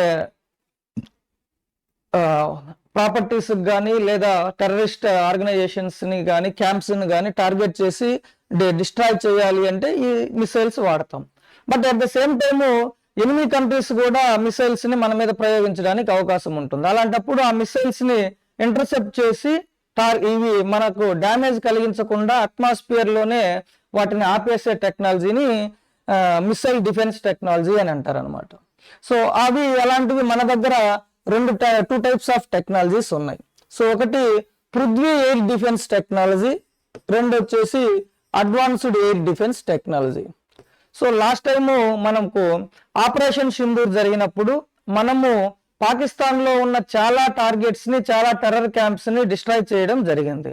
but at the same time Pakistan కూడా చాలా మిసైల్స్ ని మన మీదకి లాంచ్ చేసింది, కానీ ఒక్క మిసైల్ కూడా ఇండియా బార్డర్ దాటి లోపల మన భూభాగంలో పడలేదు. కారణం ఏంటి అంటే ఈ రెండు రకాల మిసైల్ డిఫెన్స్ టెక్నాలజీస్ ద్వారా మనము వాళ్ళ యొక్క మిసైల్స్ ని వెలుపలనే కింద పడకుండా టార్గెట్స్ ని రీచ్ కాకముందే ఇంటర్సెప్ట్ చేసి కూల్ చేయడం జరిగింది అనమాట. సో అవి ఈ defence missile defence technologies. So Prithvi air defence technology, advanced air defence technology.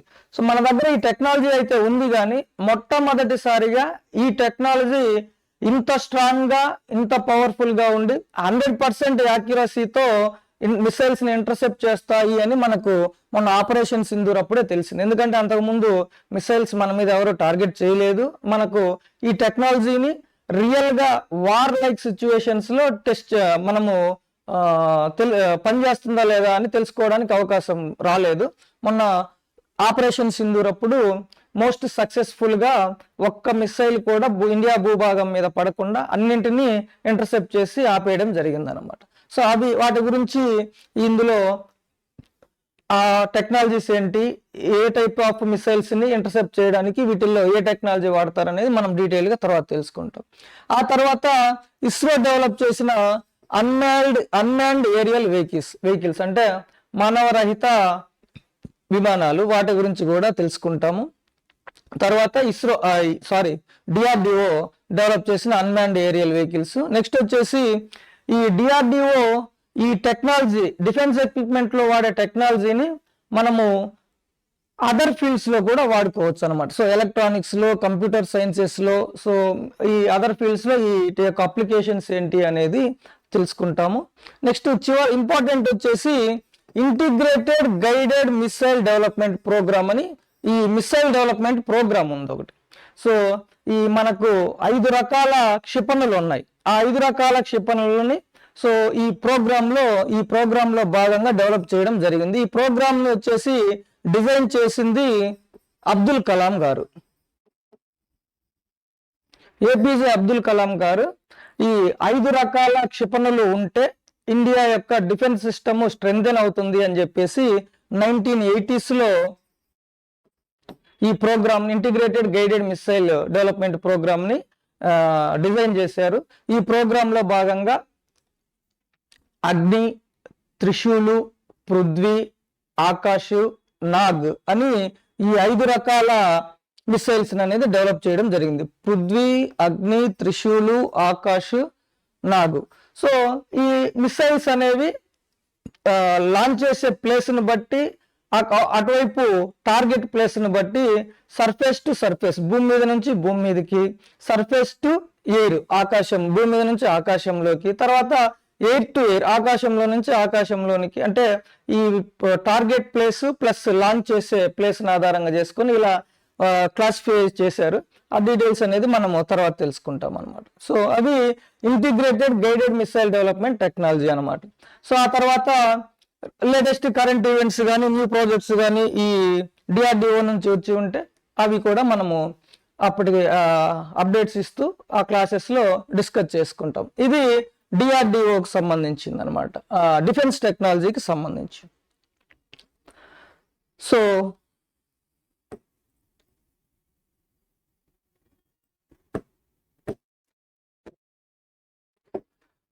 Next వచ్చేసి ఇన్ఫర్మేషన్ అండ్ కమ్యూనికేషన్ టెక్నాలజీ.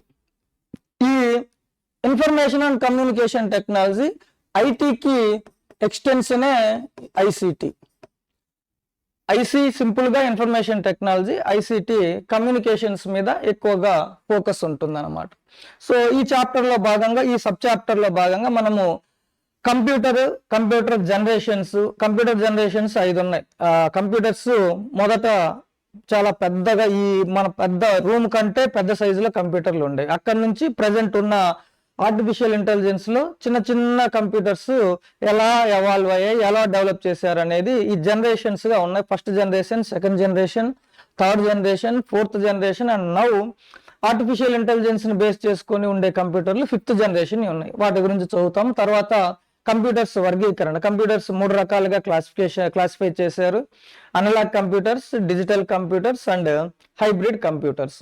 వాటి గురించి తెలుసుకుంటాము. కంప్యూటర్ స్ట్రక్చర్, పార్ట్స్ ఏమున్నాయి, ఏది ఎలా పనిచేస్తుంది అనేది చూస్తాము. ఆ తర్వాత డేటా కమ్యూనికేషన్స్, మనము డేటాని పంపించి రిసీవ్ చేసుకుంటాం, సెండ్ చేస్తాము, రిసీవ్ చేసుకుంటాము. అది ఆ డేటా కమ్యూనికేషన్స్ టైప్స్ ఏంటి, అవి ఎలా పనిచేస్తాయి అనేది తెలుసుకుంటాం. ఆ తర్వాత నెట్వర్కింగ్ అంటే 2 కంప్యూటర్స్ని లింక్ చేయడం అన్నమాట. 2 కంప్యూటర్ని ఎలా లింక్ చేస్తాము, అది ఎలా పనిచేస్తుంది అని చెప్పేసి ఆ నెట్వర్కింగ్స్ గురించి తెలుసుకుంటాము. ఆ తర్వాత ఈ నెట్వర్కింగ్ ఆధారంగా చేసుకొని, నెట్వర్కింగ్ అనేది కొన్ని టైప్స్ ఉన్నాయి. Local area network, wide area network, తర్వాత ఇట్లా కొన్ని టైప్స్ ఉన్నాయి. వాటి గురించి తెలుసుకుంటాము. నెక్స్ట్ వచ్చేసి ఇంటర్నెట్. ఈ ప్రపంచంలో ఉన్న నెట్వర్కింగ్లన్నిటినీ కలిపేది ఇంటర్నెట్ అన్నమాట. సో వాటి గురించి బేసిక్స్ తెలుసుకుంటాం మనం. తర్వాత ఇండియాలో ICT, information and communication technology ఎలా గ్రోత్ అయింది, ప్రజెంట్ ఏ స్టేజ్లో ఉంది అనేది తెలుసుకుంటాము. Electronics and information technology ministry కింద ఉండే ఇంపార్టెంట్ ఆర్గనైజేషన్స్ ఏమున్నాయి అనేది చూస్తాము. తర్వాత ICT, information and communication technology ఇండియాలో మెయిన్గా ఎడ్యుకేషన్ అండ్ హెల్త్ సెక్టర్లో ఎక్కువగా వాడడం జరుగుతూ ఉంది. ఎక్కువగా అంటే పబ్లిక్ సెక్టర్లో గవర్నమెంట్ ఎక్కువగా ఈ 2 సెక్టార్స్లో ఉపయోగిస్తూ ఉందన్నమాట. సో ఈ ఎడ్యుకేషన్ అండ్ హెల్త్ రంగంలో ఐసీటీ గవర్నమెంట్ పరంగా ఏం చేస్తుంది, ఇప్పుడు ఏ స్టేజ్లో ఉంది అనేది తెలుస్తాం. ఈ విద్యారంగంలో భాగంగా మనకు డిజిటల్ క్లాస్ రూమ్స్ వచ్చాయి. తర్వాత స్వయం అని online education services free of కాస్ట్లో అందుబాటులో ఉన్నాయన్నమాట. అంటే digital classes anyone can get access అనమాట విత్ ఫ్రీ ఆఫ్ కాస్ట్. తర్వాత డిజిటల్ క్లాస్ రూమ్లు, స్వయము, టీచర్స్ ట్రైనింగ్, తర్వాత రీసెర్చ్ కోసము, అన్నిటి కోసము ఈ అడ్వాన్స్ టెక్నాలజీ ఐసీటీని వాడడం జరుగుతుంది. నెక్స్ట్ హెల్త్ సెక్టార్లో వచ్చేసి ఆయుష్మాన్ భారత్ అనేది ఈ డిజిటల్ రూపంలో వాడడం, ఈ ప్రోగ్రామ్ అనేది హెల్త్ సర్వీసెస్ ప్రొవైడ్ చేస్తున్నారు. తర్వాత దాంతోపాటు టీకేడిఎల్ అని traditional knowledge digital library, TKDL. So హెల్త్కి సంబంధించి ట్రెడిషనల్గా ఇండియాలో ఉన్న నాలెడ్జ్ని కూడా డిజిటలైజేషన్ చేసి ఈ టీకేడిఎల్ ట్రెడిషనల్ నాలెడ్జ్ డిజిటల్ లైబ్రరీ రూపంలో కూడా ఆ నాలెడ్జ్ని షేర్ చేయడం జరుగుతూ ఉంది. సో అట్లా ఇంకా అదర్ ఇంపార్టెంట్ ఇంటర్వెన్షన్స్ ఈ ఎడ్యుకేషన్ అండ్ హెల్త్ సెక్టర్లో గవర్నమెంట్ ఏం చేసిందని చూస్తాం. తర్వాత national policy on information technology 2012 దాని ఆబ్జెక్టివ్స్ ఏంటి, టార్గెట్స్ ఏంటి, ఫీచర్స్ ఏంటి అనేది తెలుసుకుంటాము. నెక్స్ట్ మోస్ట్ ఇంపార్టెంట్ వచ్చేసి డిజిటల్ ఇండియా ప్రోగ్రామ్. ఇండియా యొక్క డిజిటల్ స్పేస్ని, డిజిటల్ సెక్టార్ని ఒక భారీ మొత్తంలో ట్రాన్స్ఫార్మ్ చేసిన ప్రోగ్రాము డిజిటల్ ఇండియా. సో ఈ డిజిటల్ ఇండియా ఆబ్జెక్టివ్స్ ఏంటి, how digital India programme achieved digital empowerment and knowledge based economy in India అనేది డిజిటల్ ఎకానమీని, ఆన్లైన్ ట్రాన్సాక్షన్స్ని, యూపీఐ ట్రాన్సాక్షన్స్ని ఎలా అంత త్వరగా, అంత ఎక్కువ క్వాంటిటీ, ఎక్కువ మొత్తంలో ట్రాన్సాక్షన్స్ని ఫెసిలిటేట్ చేయడానికి ఈ ప్రోగ్రామ్ ఉపయోగపడిందని తెలుసుకుంటాము. ఈ డిజిటల్ ఇండియా ఆబ్జెక్టివ్స్ ఏంటి, దాని యొక్క పిల్లర్స్ ఉన్నాయి, ఒక 9 పిల్లర్స్ ఉన్నాయి. పిల్లర్స్లో భాగంగా ఇన్ఫ్రాస్ట్రక్చర్ డెవలప్మెంట్ చేయడము, బ్రాడ్బ్యాండ్ని ప్రొవైడ్ చేయడము, తర్వాత డిజిటల్ లిటరసీని పెంపొందించడము, ఎలక్ట్రానిక్స్ని మ్యానుఫ్యాక్చర్ చేయడము. సో ఇట్లాగా 9 పిల్లర్స్ ఉన్నాయి, అవి తెలుసుకుంటాము. దాంతోపాటు ఈ డిజిటల్ ఇండియా ప్రోగ్రాంలో భాగంగా గవర్నమెంట్ తీసుకున్న ఇంటర్వెన్షన్స్ ఏంటి, సో తర్వాత ఆంధ్రప్రదేశ్లో కూడా ఈ డిజిటల్ ఇండియా ప్రోగ్రామ్ ఇంటర్వెన్షన్స్ ఏంటి అనేది తెలుసుకుంటాము. నెక్స్ట్ వచ్చేసి ఈ గవర్నెన్స్ గురించి తెలుసుకుంటాం. ఈ గవర్నెన్స్ అంటే ఎలక్ట్రానిక్ గవర్నెన్స్. పరిపాలనలో ఎలక్ట్రానిక్స్ లేదా ఐసిటి ఎలా ఉపయోగపడుతుంది అనేది. ఈ గవర్నెన్స్ అనేది అడ్మినిస్ట్రేషన్లో స్మార్ట్ అడ్మినిస్ట్రేషన్ని ఫెసిలిటేట్ చేస్తుంది అన్నమాట. స్మార్ట్ అంటే సింపుల్, ఎస్ అంటే సింపుల్, ఎం అంటే మోరల్, ఏ అంటే అకౌంటబుల్, ఆర్ అంటే రెస్పాన్సివ్, టీ అంటే ట్రాన్స్పరెంట్ అనమాట. Simple, moral, accountable, responsive and transparent అడ్మినిస్ట్రేషన్ని ఈ గవర్నెన్స్ అనేది ఫెసిలిటేట్ చేస్తుంది. అంటే గవర్నమెంట్ అడ్మినిస్ట్రేషన్లో రూల్స్ అనేవి కాంప్లికేటెడ్, కొద్దిగా కాంప్లెక్స్గా ఉంటాయి. వాటిని ఈ గవర్నెన్స్ ద్వారా సింప్లిఫై చేయడానికి ఈ ఉపయోగపడుతుంది. మోరల్ అంటే నైతికత, అడ్మినిస్ట్రేషన్లో పరిపాలనలో నైతికతను పెంచుతుంది. ఏ అకౌంటబిలిటీ, జవాబుదారీతనాన్ని పెంచుతుంది అనమాట. ఆర్ రెస్పాన్సివ్ అంటే quickly response to the needs of the people or demands of the people. అది రెస్పాన్సివ్ అనమాట. Administration quickly respond to the needs of the people. Next transparent అనమాట, పారదర్శకత. సో పారదర్శకతను అడ్మినిస్ట్రేషన్లో ఇంప్రూవ్ చేస్తుంది ఇది ఈ గవర్నెన్స్. ఈ గవర్నెన్స్లో భాగంగా నేషనల్ ఈ గవర్నెన్స్ ప్లాన్ అనేది ఒకటి ఉంటుంది. దాంతోపాటు ఎన్ఐసి, నేషనల్ ఇన్ఫర్మాటిక్స్ సెంటర్ అనేది ఈ గవర్నమెంట్ ప్రొవైడ్ చేసే ఈ గవర్నెన్స్ సర్వీసెస్ అన్ని యాప్స్ రూపంలో కానీ, సో వెబ్సైట్స్ రూపంలో కానీ వీటన్నిటిని అందిస్తుంది అనమాట. సర్వీసెస్ని బోత్ ఇన్ఫ్రాస్ట్రక్చర్ ఫెసిలిటేట్ చేస్తుంది, సాఫ్ట్వేర్ అండ్ హార్డ్వేర్ సర్వీసెస్ని ఈ గవర్నెన్స్లో భాగంగా ఇది ఫెసిలిటేట్ చేస్తుంది అనమాట. సో అది తర్వాత ఈ గవర్నెన్స్లో భాగంగా ఉన్న ప్రోగ్రామ్స్ అన్ని సెక్టార్స్లో ఎగ్జాంపుల్స్ చూస్తాం అనమాట. హెల్త్, ఎడ్యుకేషను, అగ్రికల్చరు, తర్వాత బిజినెస్లోను, కామర్స్లోను ఈ గవర్నెన్స్ ఎలా ఉపయోగపడుతుంది అనేది.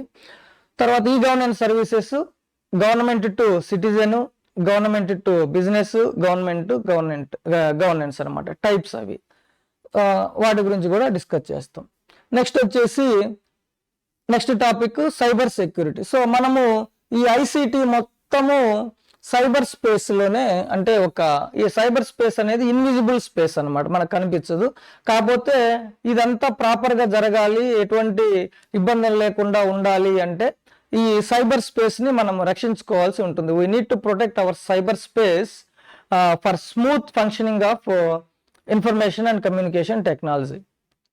సో దానికోసము ఈ సైబర్ స్పేస్ని కొంతమంది క్రిమినల్స్ కానీ లేదా ఎనిమీ స్టేట్స్ కానీ ఉపయోగించి ఇండివిజువల్గా మానిటరీ గెయిన్స్ కోసం కానీ లేదా ఒక దేశం యొక్క అభివృద్ధిని అడ్డుకోవడం కోసం కానీ ఈ సైబర్ అటాక్స్ అనేవి చేస్తూ ఉంటారనమాట. సో ఆ అటాక్స్ నుంచి మనము ప్రొటెక్ట్ చేసుకోవాలి, అదే సైబర్ సెక్యూరిటీ.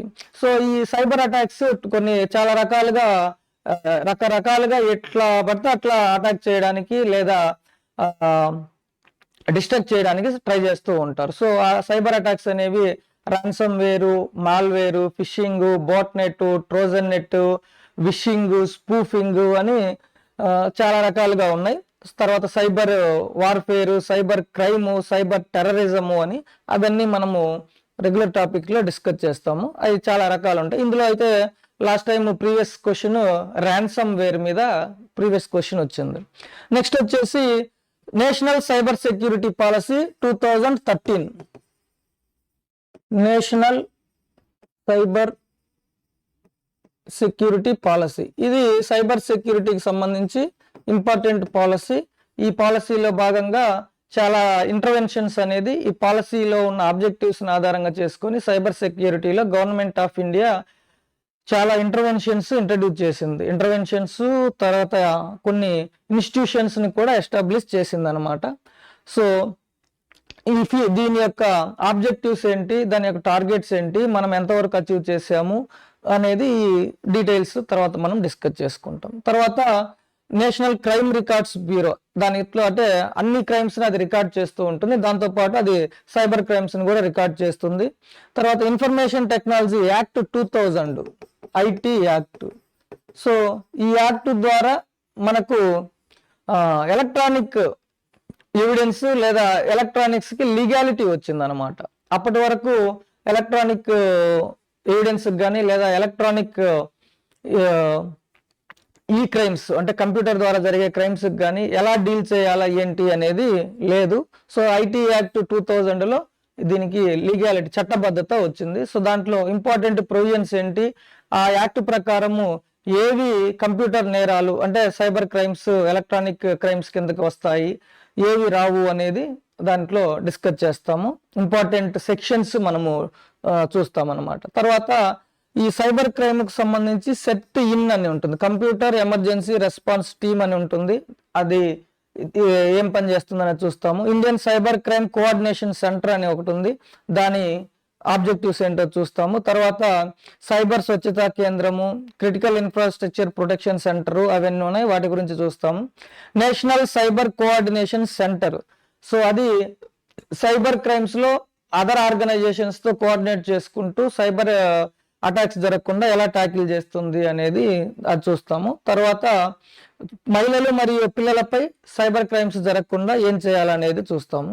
చివరగా digital personal data protection act అనేది ఇది ఒక ఇంపార్టెంట్ యాక్ట్. దీని గురించి digital personal data protection act 2023. So మన పర్సనల్ డేటా సైబర్ స్పేస్ లో ఉంది, చాలా ఎక్కువ మొత్తంలో ఉంది సిటిజన్స్ యొక్క డేటా.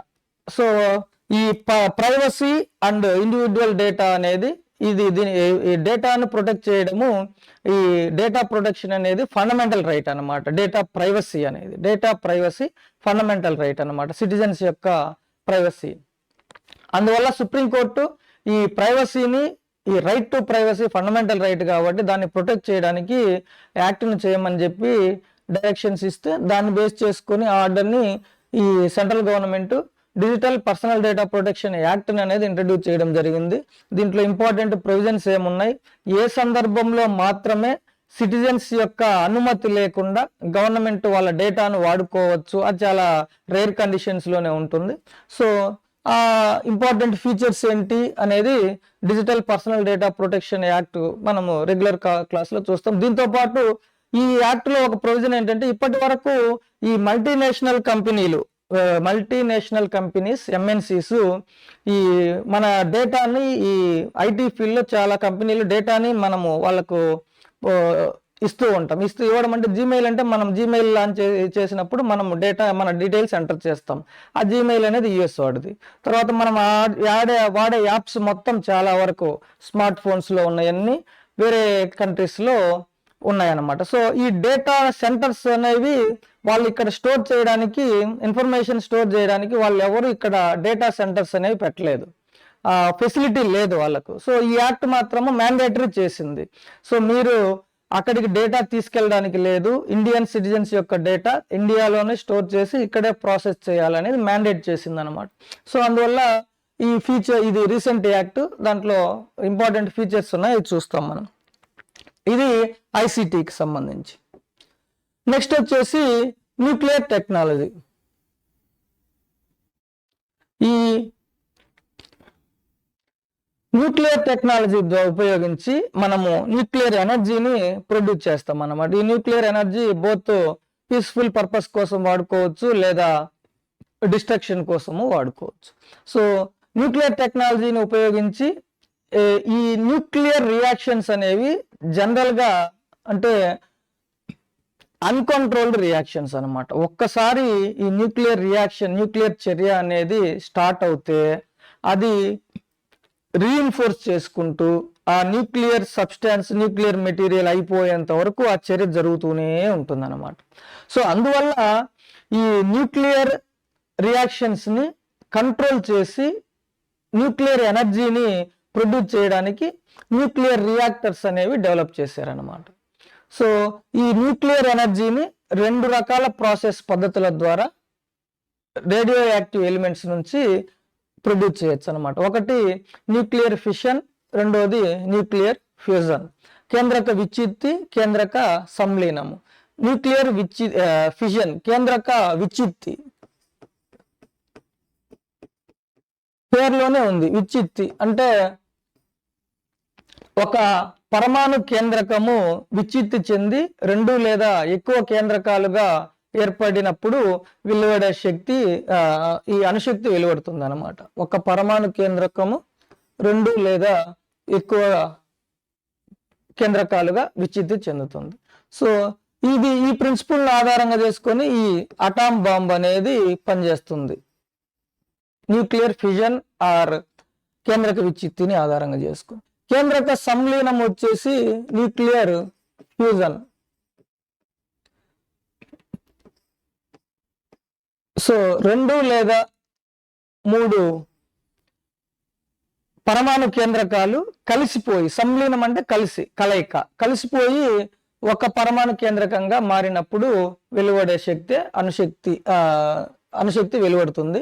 ఇది కేంద్రక సంలీనము. దీన్ని ఆధారంగా చేసుకొని పనిచేసే బాంబు వచ్చేసి హైడ్రోజన్ బాంబు అన్నమాట. అయితే ఈ కేంద్రక సంలీనము చర్య జరగాలి అంటే టెంపరేచరు చాలా thousands of million degree centigrade అనేది అవసరం. చాలా ఎక్కువ టెంపరేచర్లో మాత్రమే ఇది పాసిబుల్ అవుతుంది. సో ఆ తర్వాత న్యూక్లియర్ టెక్నాలజీ ఇండియాలో ఎలా డెవలప్ అయింది ఇనిషియల్ ఫేజెస్ నుంచి ప్రజెంట్కి.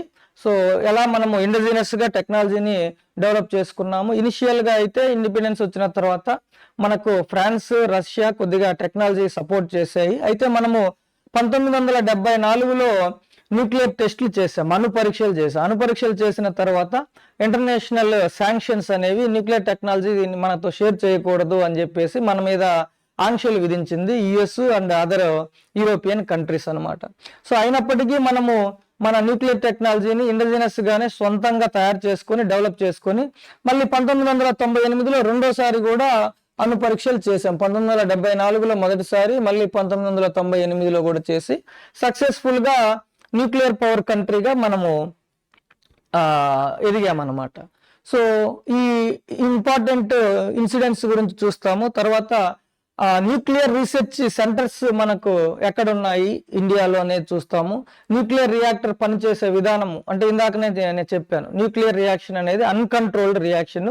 How it will be controlled using nuclear technology in the nuclear reactor అనేది చూస్తాం అనమాట. ఇందులో మోడరేటర్స్ అని, సో మితకారులు అంటే ఆ స్పీడ్ని తగ్గించడానికి వాడతారు. తర్వాత కంట్రోల్ రాడ్స్ అని కొన్ని వాడి ఎట్లా ఈ న్యూక్లియర్ రియాక్షన్స్ని కంట్రోల్డ్గా చేస్తాము, అవి ఎట్లా పనిచేస్తాయి న్యూక్లియర్ రియాక్టర్స్ అనేది చూస్తాం అనమాట. ఇందులో న్యూక్లియర్ ఫ్యూయల్స్ ఉంటాయి. భారజల ప్లాంట్స్ అంటే ఈ న్యూక్లియర్ రియాక్షన్ యొక్క స్పీడ్ని తగ్గించడానికి భారజలం హెవీ వాటర్ అనేది వాడతాం అనమాట. హెవీ వాటర్ని ఇండియాలో ఎక్కడ ప్రొడ్యూస్ చేస్తామో ఆ ప్లాంట్స్ ఎక్కడ ఉన్నాయని చూస్తాము. తర్వాత రీసెర్చ్ రియాక్టర్స్ ఇండియాలో ఎక్కడ ఉన్నాయని చూస్తాము.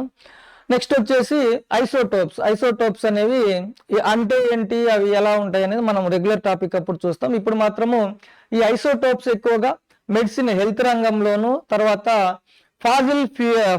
ఫాజిల్స్ యొక్క టైం, అవి ఎప్పుడు ఏర్పడ్డాయి, అవి ఆ జీవులు ఎప్పుడు జీవించాయి అనే దాన్ని ఈ కార్బన్ డేటింగ్ అనే టెక్నాలజీ ద్వారా తెలుసుకుంటాం అనమాట. ఈ కార్బన్ డేటింగ్ టెక్నాలజీలో వాడేవి ఐసోటోప్స్ అనమాట. అవి తెలుసుకుంటాము. ఇండియాలో ప్రొడ్యూస్ చేసే ఐసోటోప్స్ ఏంటి అనేది కూడా తెలుసుకుంటాం. నెక్స్ట్ వచ్చేసి ఈ న్యూక్లియర్ టెక్నాలజీలో మోస్ట్ ఇంపార్టెంట్ వచ్చేసి 3 స్టేజ్ న్యూక్లియర్ ప్రోగ్రామ్. ఇండియా అనేది సో న్యూక్లియర్ ఎనర్జీ ప్రొడక్షన్లో స్వయం సమృద్ధి సాధించడానికి, సెల్ఫ్ సఫిషియన్సీ అండ్ సస్టైనబిలిటీ అంటే ఇంకా అన్హిండర్డ్గా కంటిన్యూస్గా న్యూక్లియర్ ఎనర్జీ మొత్తము మనము ప్రొడ్యూస్ చేసి వాడుకోవడానికి విధంగా ఈ 3 స్టేజ్ న్యూక్లియర్ ప్రోగ్రామ్ అనేది డిజైన్ చేయడం జరిగిందనమాట. ఈ 3 స్టేజీల న్యూక్లియర్ ప్రోగ్రామ్ యొక్క ముఖ్య ఉద్దేశం ఏంటి అంటే న్యూక్లియర్ ఎనర్జీని ప్రొడ్యూస్ చేయడానికి యురేనియం, ప్లూటోనియం ఇంపార్టెంట్. సో అయితే మన దగ్గర యురేనియం అండ్ ప్లూటోనియం సరిపడినంత రిజర్వ్స్ అండ్ రిసోర్సెస్ లేవు. సో కాకపోతే మనకు కేరళలో మలబార్ కోస్ట్లో మోనోజైట్ అయిన రిసోర్స్ ఉందన్నమాట. ఈ మోనోజైట్ ఇది థోరియం రిచ్ ఉంటుంది. సో ప్రపంచంలో ఉన్న థోరియం రిజర్వ్స్లో 90% మన దగ్గర ఈ కేరళలో మోనోజైట్లో ఉందన్నమాట థోరియం. సో ఈ థోరియం కూడా రేడియో యాక్టివ్ ఎలిమెంటే.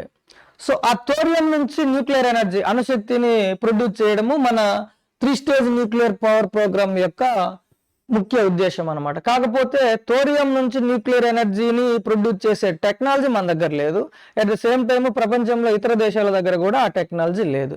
సో ఆ టెక్నాలజీని ఇండిజినస్గా డెవలప్ చేయ ఉద్దేశమే మెయిన్ ఉద్దేశం మన న్యూక్లియర్ ప్రోగ్రామ్. అయితే ఆ టెక్నాలజీని డెవలప్ చేయడానికి 3 స్టేజెస్లో ముందుగా ఫస్ట్ స్టేజ్ వచ్చేసి ఇందులో వాడే reactor pressurised heavy water reactor అంటారు. ఇందులో ఫ్యూయల్ వచ్చేసి ఇంధనంగా uranium-235ని వాడతారు.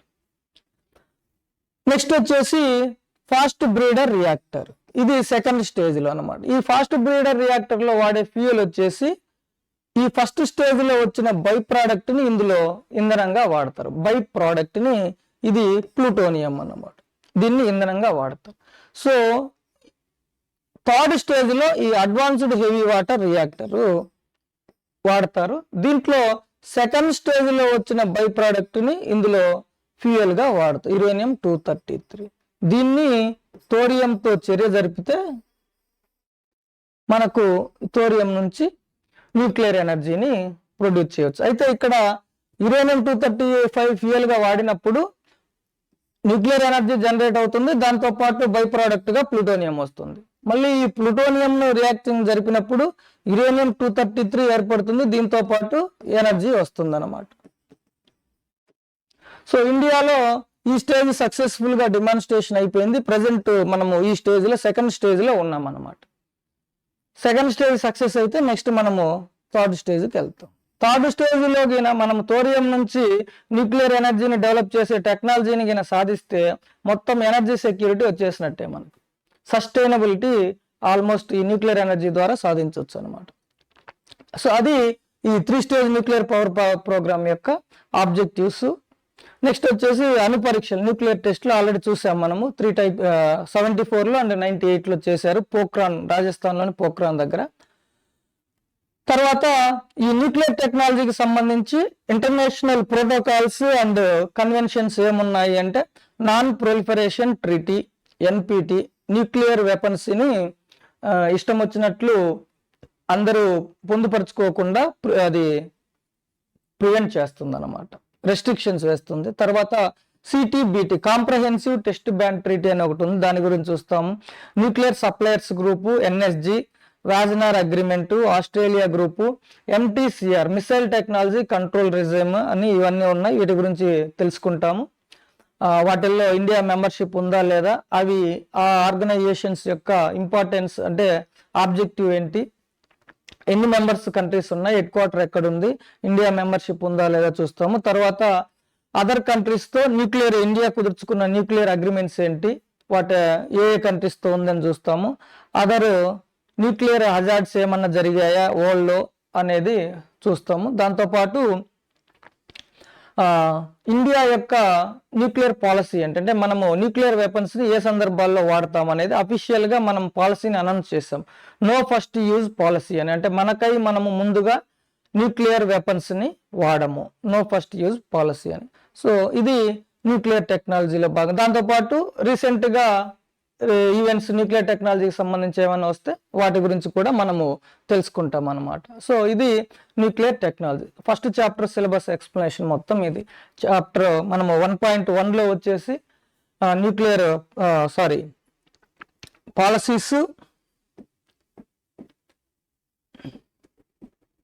So science and technology policies, technology machines గురించి చదువుతాము.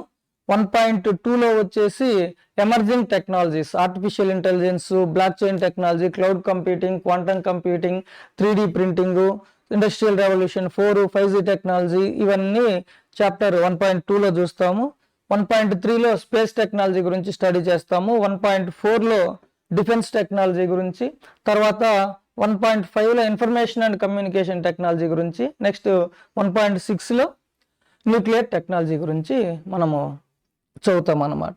సో ఇది సిలబస్ గురించి. తర్వాత నెక్స్ట్ వచ్చేసి last year APPSC group 2 mains science and టెక్నాలజీలో అడిగిన క్వశ్చన్స్ ఏంటి, వాటికి మన RRR పబ్లికేషన్స్లో ఆన్సర్ అనేది ఎక్కడ ఉంది అనే దాని గురించి మనము ఇప్పుడు తెలుసుకుంటాం.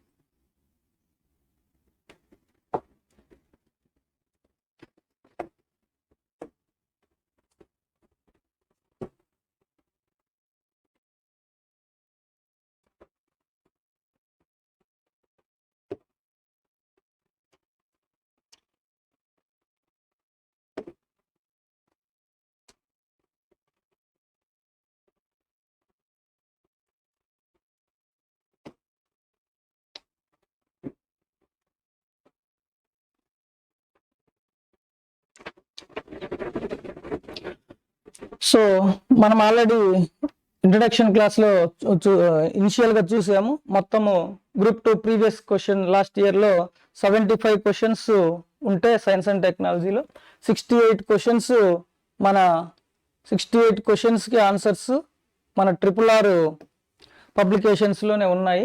అవి ఎక్కడెక్కడ ఉన్నాయి అనేది కూడా మనము ఇప్పుడు తెలుసుకుంటాం అన్నమాట.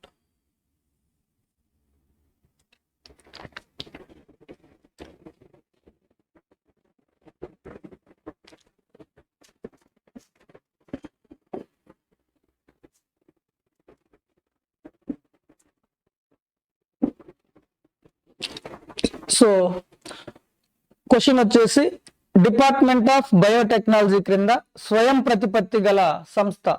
So which of the following is an autonomous institute under the control of department of biotechnology. So 4 options ఇచ్చారు. అందులో రైట్ ఆన్సర్ వచ్చేసి centre for innovative and applied bio processing. ఇది మనకు RRR పబ్లికేషన్స్ లో పేజ్ నెంబర్ 25లో ఉంది.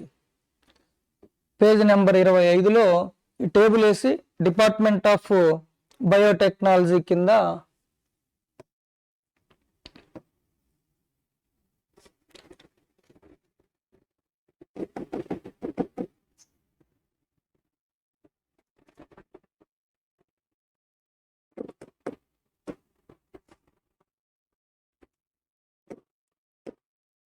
So department of biotechnology క్రింద ఉన్న స్వయం ప్రతిపత్తి సంస్థలు అని చెప్పేసి centre of innovative and applied bio processing అనేది ఈ 34 పేజీలో ఉంది. నెక్స్ట్ వచ్చేసి రేడియో ఖగోళ శాస్త్ర కేంద్రం ఎక్కడ ఉంది? ఇది ఊటీ. ఇది మనకు కరెంట్ అఫైర్స్ బుక్ లో ఉందని మా వాళ్ళు రాశారు. కాకపోతే ఇది మెయిన్ పీడిఎఫ్ లోనే ఉంది. అది నెక్స్ట్ క్లాస్ డిస్కస్ చేసినప్పుడు ఏ పేజీలో ఉంది అని చెప్పేసి నేను చెప్తాను. డైరెక్ట్ ఆన్సరే ఉంది. ఇక్కడ మనకి ఇండైరెక్ట్ ఆన్సర్ ఉంది అని చెప్పారు కానీ బట్ డైరెక్ట్గా పీడిఎఫ్ లోనే ఉంది. అది నేను నెక్స్ట్ క్లాస్ అప్పుడు చెప్తాను ఏ పేజీలో ఉందనే చెప్తాను. నెక్స్ట్ వచ్చేసి third question, match the following. Match the following లో సో ఒక లేటెస్ట్ టెక్నాలజీస్ ఏంటి, అవి ఇంట్రడ్యూస్ చేసిన సైంటిస్టులు ఎవరు, శాస్త్రవేత్తలు ఎవరు? So artificial intelligence, open AI, internet of things, augmented reality. ఈ 4 లేటెస్ట్ ఎమర్జింగ్ టెక్నాలజీస్. ఇటువైపు 4 శాస్త్రవేత్తల పేర్లు ఇచ్చారు. వాటికి ఆన్సర్స్ సో మనకు మన RRR పబ్లికేషన్స్ లో పేజ్ నెంబర్స్ 50, 53, 55, 57 ఈ 4 పేజెస్ లోనే దీనికి ఆన్సర్ ఉంది. సో ఆర్టిఫిషియల్ ఇంటెలిజెన్స్ ని అలాన్ ట్యూరింగ్ అనే అతను పదం ప్రవేశపెట్టాడు. ఓపెన్ ఏఐ ఇది ఒక ఆర్టిఫిషియల్ ఇంటెలిజెన్స్ యాప్. దాని వ్యవస్థాపకుడు Sam Altman. IoT internet of things అనే పదాన్ని ప్రవేశపెట్టింది కెవిన్ ఆస్టన్. తర్వాత ఆగ్మెంటెడ్ రియాలిటీని ఇంట్రడ్యూస్ చేసింది కౌడెల్ అనే సైంటిస్ట్ అనమాట. ఈ మ్యాచ్ ద ఫాలోయింగ్ లో 4 టెక్నాలజీస్, 4 సైంటిస్టులు మనకు RRR పబ్లికేషన్స్ లో 50, 53, 55, 57 ఈ పేజెస్ లో ఆన్సర్ ఉంది. నెక్స్ట్ క్వశ్చన్ వచ్చేసి జిఎస్ఎల్వి లాంచ్ వెహికల్స్ ఉండే స్టేజెస్ ఏంటి? నేను ఇందాక ఆల్రెడీ చెప్పాను. సో పిఎస్ఎల్విలో 4 స్టేజెస్ ఉన్నాయి, జిఎస్ఎల్విలో 3 స్టేజెస్ ఉన్నాయి. సాలిడ్, లిక్విడ్, క్రయోజెనిక్ ఫేజెస్ అని చెప్పి. సో ఇది ఒక ఘన రాకెట్, ఒక ఎర్త్ స్టోరబుల్ ద్రవ లిక్విడ్ స్టేజ్ మరియు ఒక క్రయోజెనిక్ దశ. అది మన RRR పబ్లికేషన్స్ లో పేజ్ నెంబర్ 113లో జిఎస్ఎల్వి 3 స్టేజెస్ డీటెయిల్డ్ గా ఉన్నాయన్నమాట. నెక్స్ట్ క్వశ్చన్ వచ్చేసి BrahMos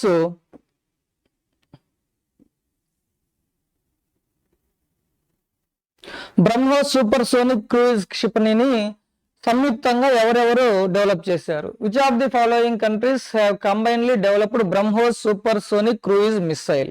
India and Russia. So BrahMos పేరులోనే ఉంది. బ్రహ్మపుత్ర నది, మాస్కోస్ అని ఒక రష్యాలో ఒక నది ఉందన్నమాట. 2 నదుల పేర్లతో ఈ బ్రహ్మోస్ అనేది పేరు పెట్టడం జరిగింది. సో దానికి ఆన్సర్ వచ్చేసి 176 అండ్ 177 పేజెస్ 176, 177 పేజీలలో మన RRR పబ్లికేషన్ లో ఆన్సర్ ఉందన్నమాట. బ్రహ్మోస్ అనేది medium range racket. DRDO and రష్యాకు చెందిన మషినో స్ట్రోయేనియాలు జాయింట్ గా డెవలప్ చేశారనమాట. సో ఇండియా వాటా అందులో 50.5%, రష్యా వాటా 49.5%. సో నెక్స్ట్ క్వశ్చన్ వచ్చేసి పెట్యా మరియు వాన్నాక్రై అనే పదాలు దేనికి సంబంధించినవి? Mobile apps, ransomware, virtual reality, mini satellites. ఈ రెండు అనేది ర్యాన్సమ్ వేర్ అనమాట, సైబర్ అటాక్స్. దీనికి ఆన్సర్ మన RRR పబ్లికేషన్స్ లో పేజ్ నెంబర్ 255లో ఉందన్నమాట. భారతదేశంలో సైబర్ దాడులు, వాటి యొక్క ఎక్స్ప్లెనేషన్. వాన్నాక్రై ర్యాన్సమ్ వేర్ 2017లో వివిధ కంప్యూటర్ నెట్వర్క్లను అటాక్ చేశారు. తర్వాత పెట్యా ర్యాన్సమ్ వేర్, అది కూడా 2017లో జవహర్లాల్ నెహ్రూ పోర్ట్లో కొన్ని ఆపరేషన్స్ మీద జరిగిందనమాట. సో ఇవి ర్యాన్సమ్ వేర్స్, పెట్యా మరియు వాన్నాక్రై. నెక్స్ట్ క్వశ్చన్ వచ్చేసి స్టేట్మెంట్ అండ్ రీజన్ కింద ఉంది. వాదన కారణం. ధృవ అనేది భారతదేశపు అతిపెద్ద అణు పరిశోధన reactor. Dhruva is largest nuclear research reactor in India. So అది కరెక్ట్ స్టేట్మెంట్. సో అది ఆన్సర్ మనకు పేజ్ నెంబర్ ఇక్కడ మన వాళ్ళు ఇవ్వలేదు, బట్ మన పబ్లికేషన్స్ పేజే ఇది, దాని నుంచి తీసిన ప్రింట్ ఇది. సో ఏ కరెక్ట్. బి రీజన్ వచ్చేసి అధునాతన హెవీ వాటర్ రియాక్టర్ ప్లూటోనియం ఉన్న ఖర్చు చేసిన ఇంధనాన్ని పెద్ద ఎత్తున వినియోగిస్తుంది. అంటే advanced heavy water reactor utilises plutonium as fuel అనమాట. Advanced heavy water reactor. కాకపోతే ఇందాక మనం చూసాం అడ్వాన్స్డ్ హెవీ వాటర్ రియాక్టర్ ఏ స్టేజ్, ఇందాక 3 స్టేజ్ న్యూక్లియర్ ప్రోగ్రామ్స్ లో 3rd స్టేజ్. ఫస్ట్ది ప్రెజరైజ్డ్ హెవీ వాటర్ రియాక్టర్, సెకండ్ది ఫాస్ట్ బ్రీడర్ రియాక్టర్, థర్డ్ది advanced heavy water reactor. But plutonium fuel ఏ ఫేజ్ లో వాడతారు? సెకండ్ ఫేజ్ లో. సెకండ్ ఫేజ్ లో రియాక్టర్ ఏంటి? Fast breeder reactor. బట్ ఇక్కడ ఏంటి ఇది వాడింది? అడ్వాన్స్డ్ హెవీ వాటర్ రియాక్టర్ కాదనమాట. సో 6 సరైనది కాదు, A1 అంటే స్టేట్మెంట్ కరెక్ట్ అనమాట. సో ధృవ రియాక్టర్ గురించి లార్జెస్ట్ది ఈ advanced heavy water reactor 3 stage nuclear programme లో భాగంగా ఇది మనకు ఉందన్నమాట. సో నెక్స్ట్ వచ్చేసి ఇంకొక క్వశ్చన్, డిజిటల్ అరెస్ట్ అనగానేమి. యాక్చువల్గా ఇది మన పబ్లికేషన్స్ లో కానీ లేదా కరెంట్ ఈవెంట్స్ బుక్ లో కూడా కవర్ చేయలేదు, బట్ ఇది మనం ఎవరైనా ఆన్సర్ చేసే క్వశ్చన్ అన్నమాట. డిజిటల్ అరెస్ట్ అంటే ఏంటంటే సైబర్ నేరగాళ్ళు బాధితులను భయపెట్టి అమౌంట్ని డిమాండ్ చేసి, అంటే లంసంగా మానిటరీ బెనిఫిట్ కోసము వాడే ఈ సైబర్ క్రైమ్ అన్నమాట. ఇది డిజిటల్ అరెస్ట్ అనేది రీసెంట్గా ఇది పాపులర్ అవుతుంది. At the same time government కూడా దీన్ని ఎఫెక్టివ్గా టాకిల్ చేయడానికి వైడ్ పబ్లిసిటీ అనేది ఇస్తుంది అనమాట. సో ఇవి 8 క్వశ్చన్స్ వచ్చాయి. 8లో 7 మన RRR పబ్లికేషన్స్ నుంచి డైరెక్ట్గా ఆన్సర్స్ ఉన్నాయన్నమాట. Thank you.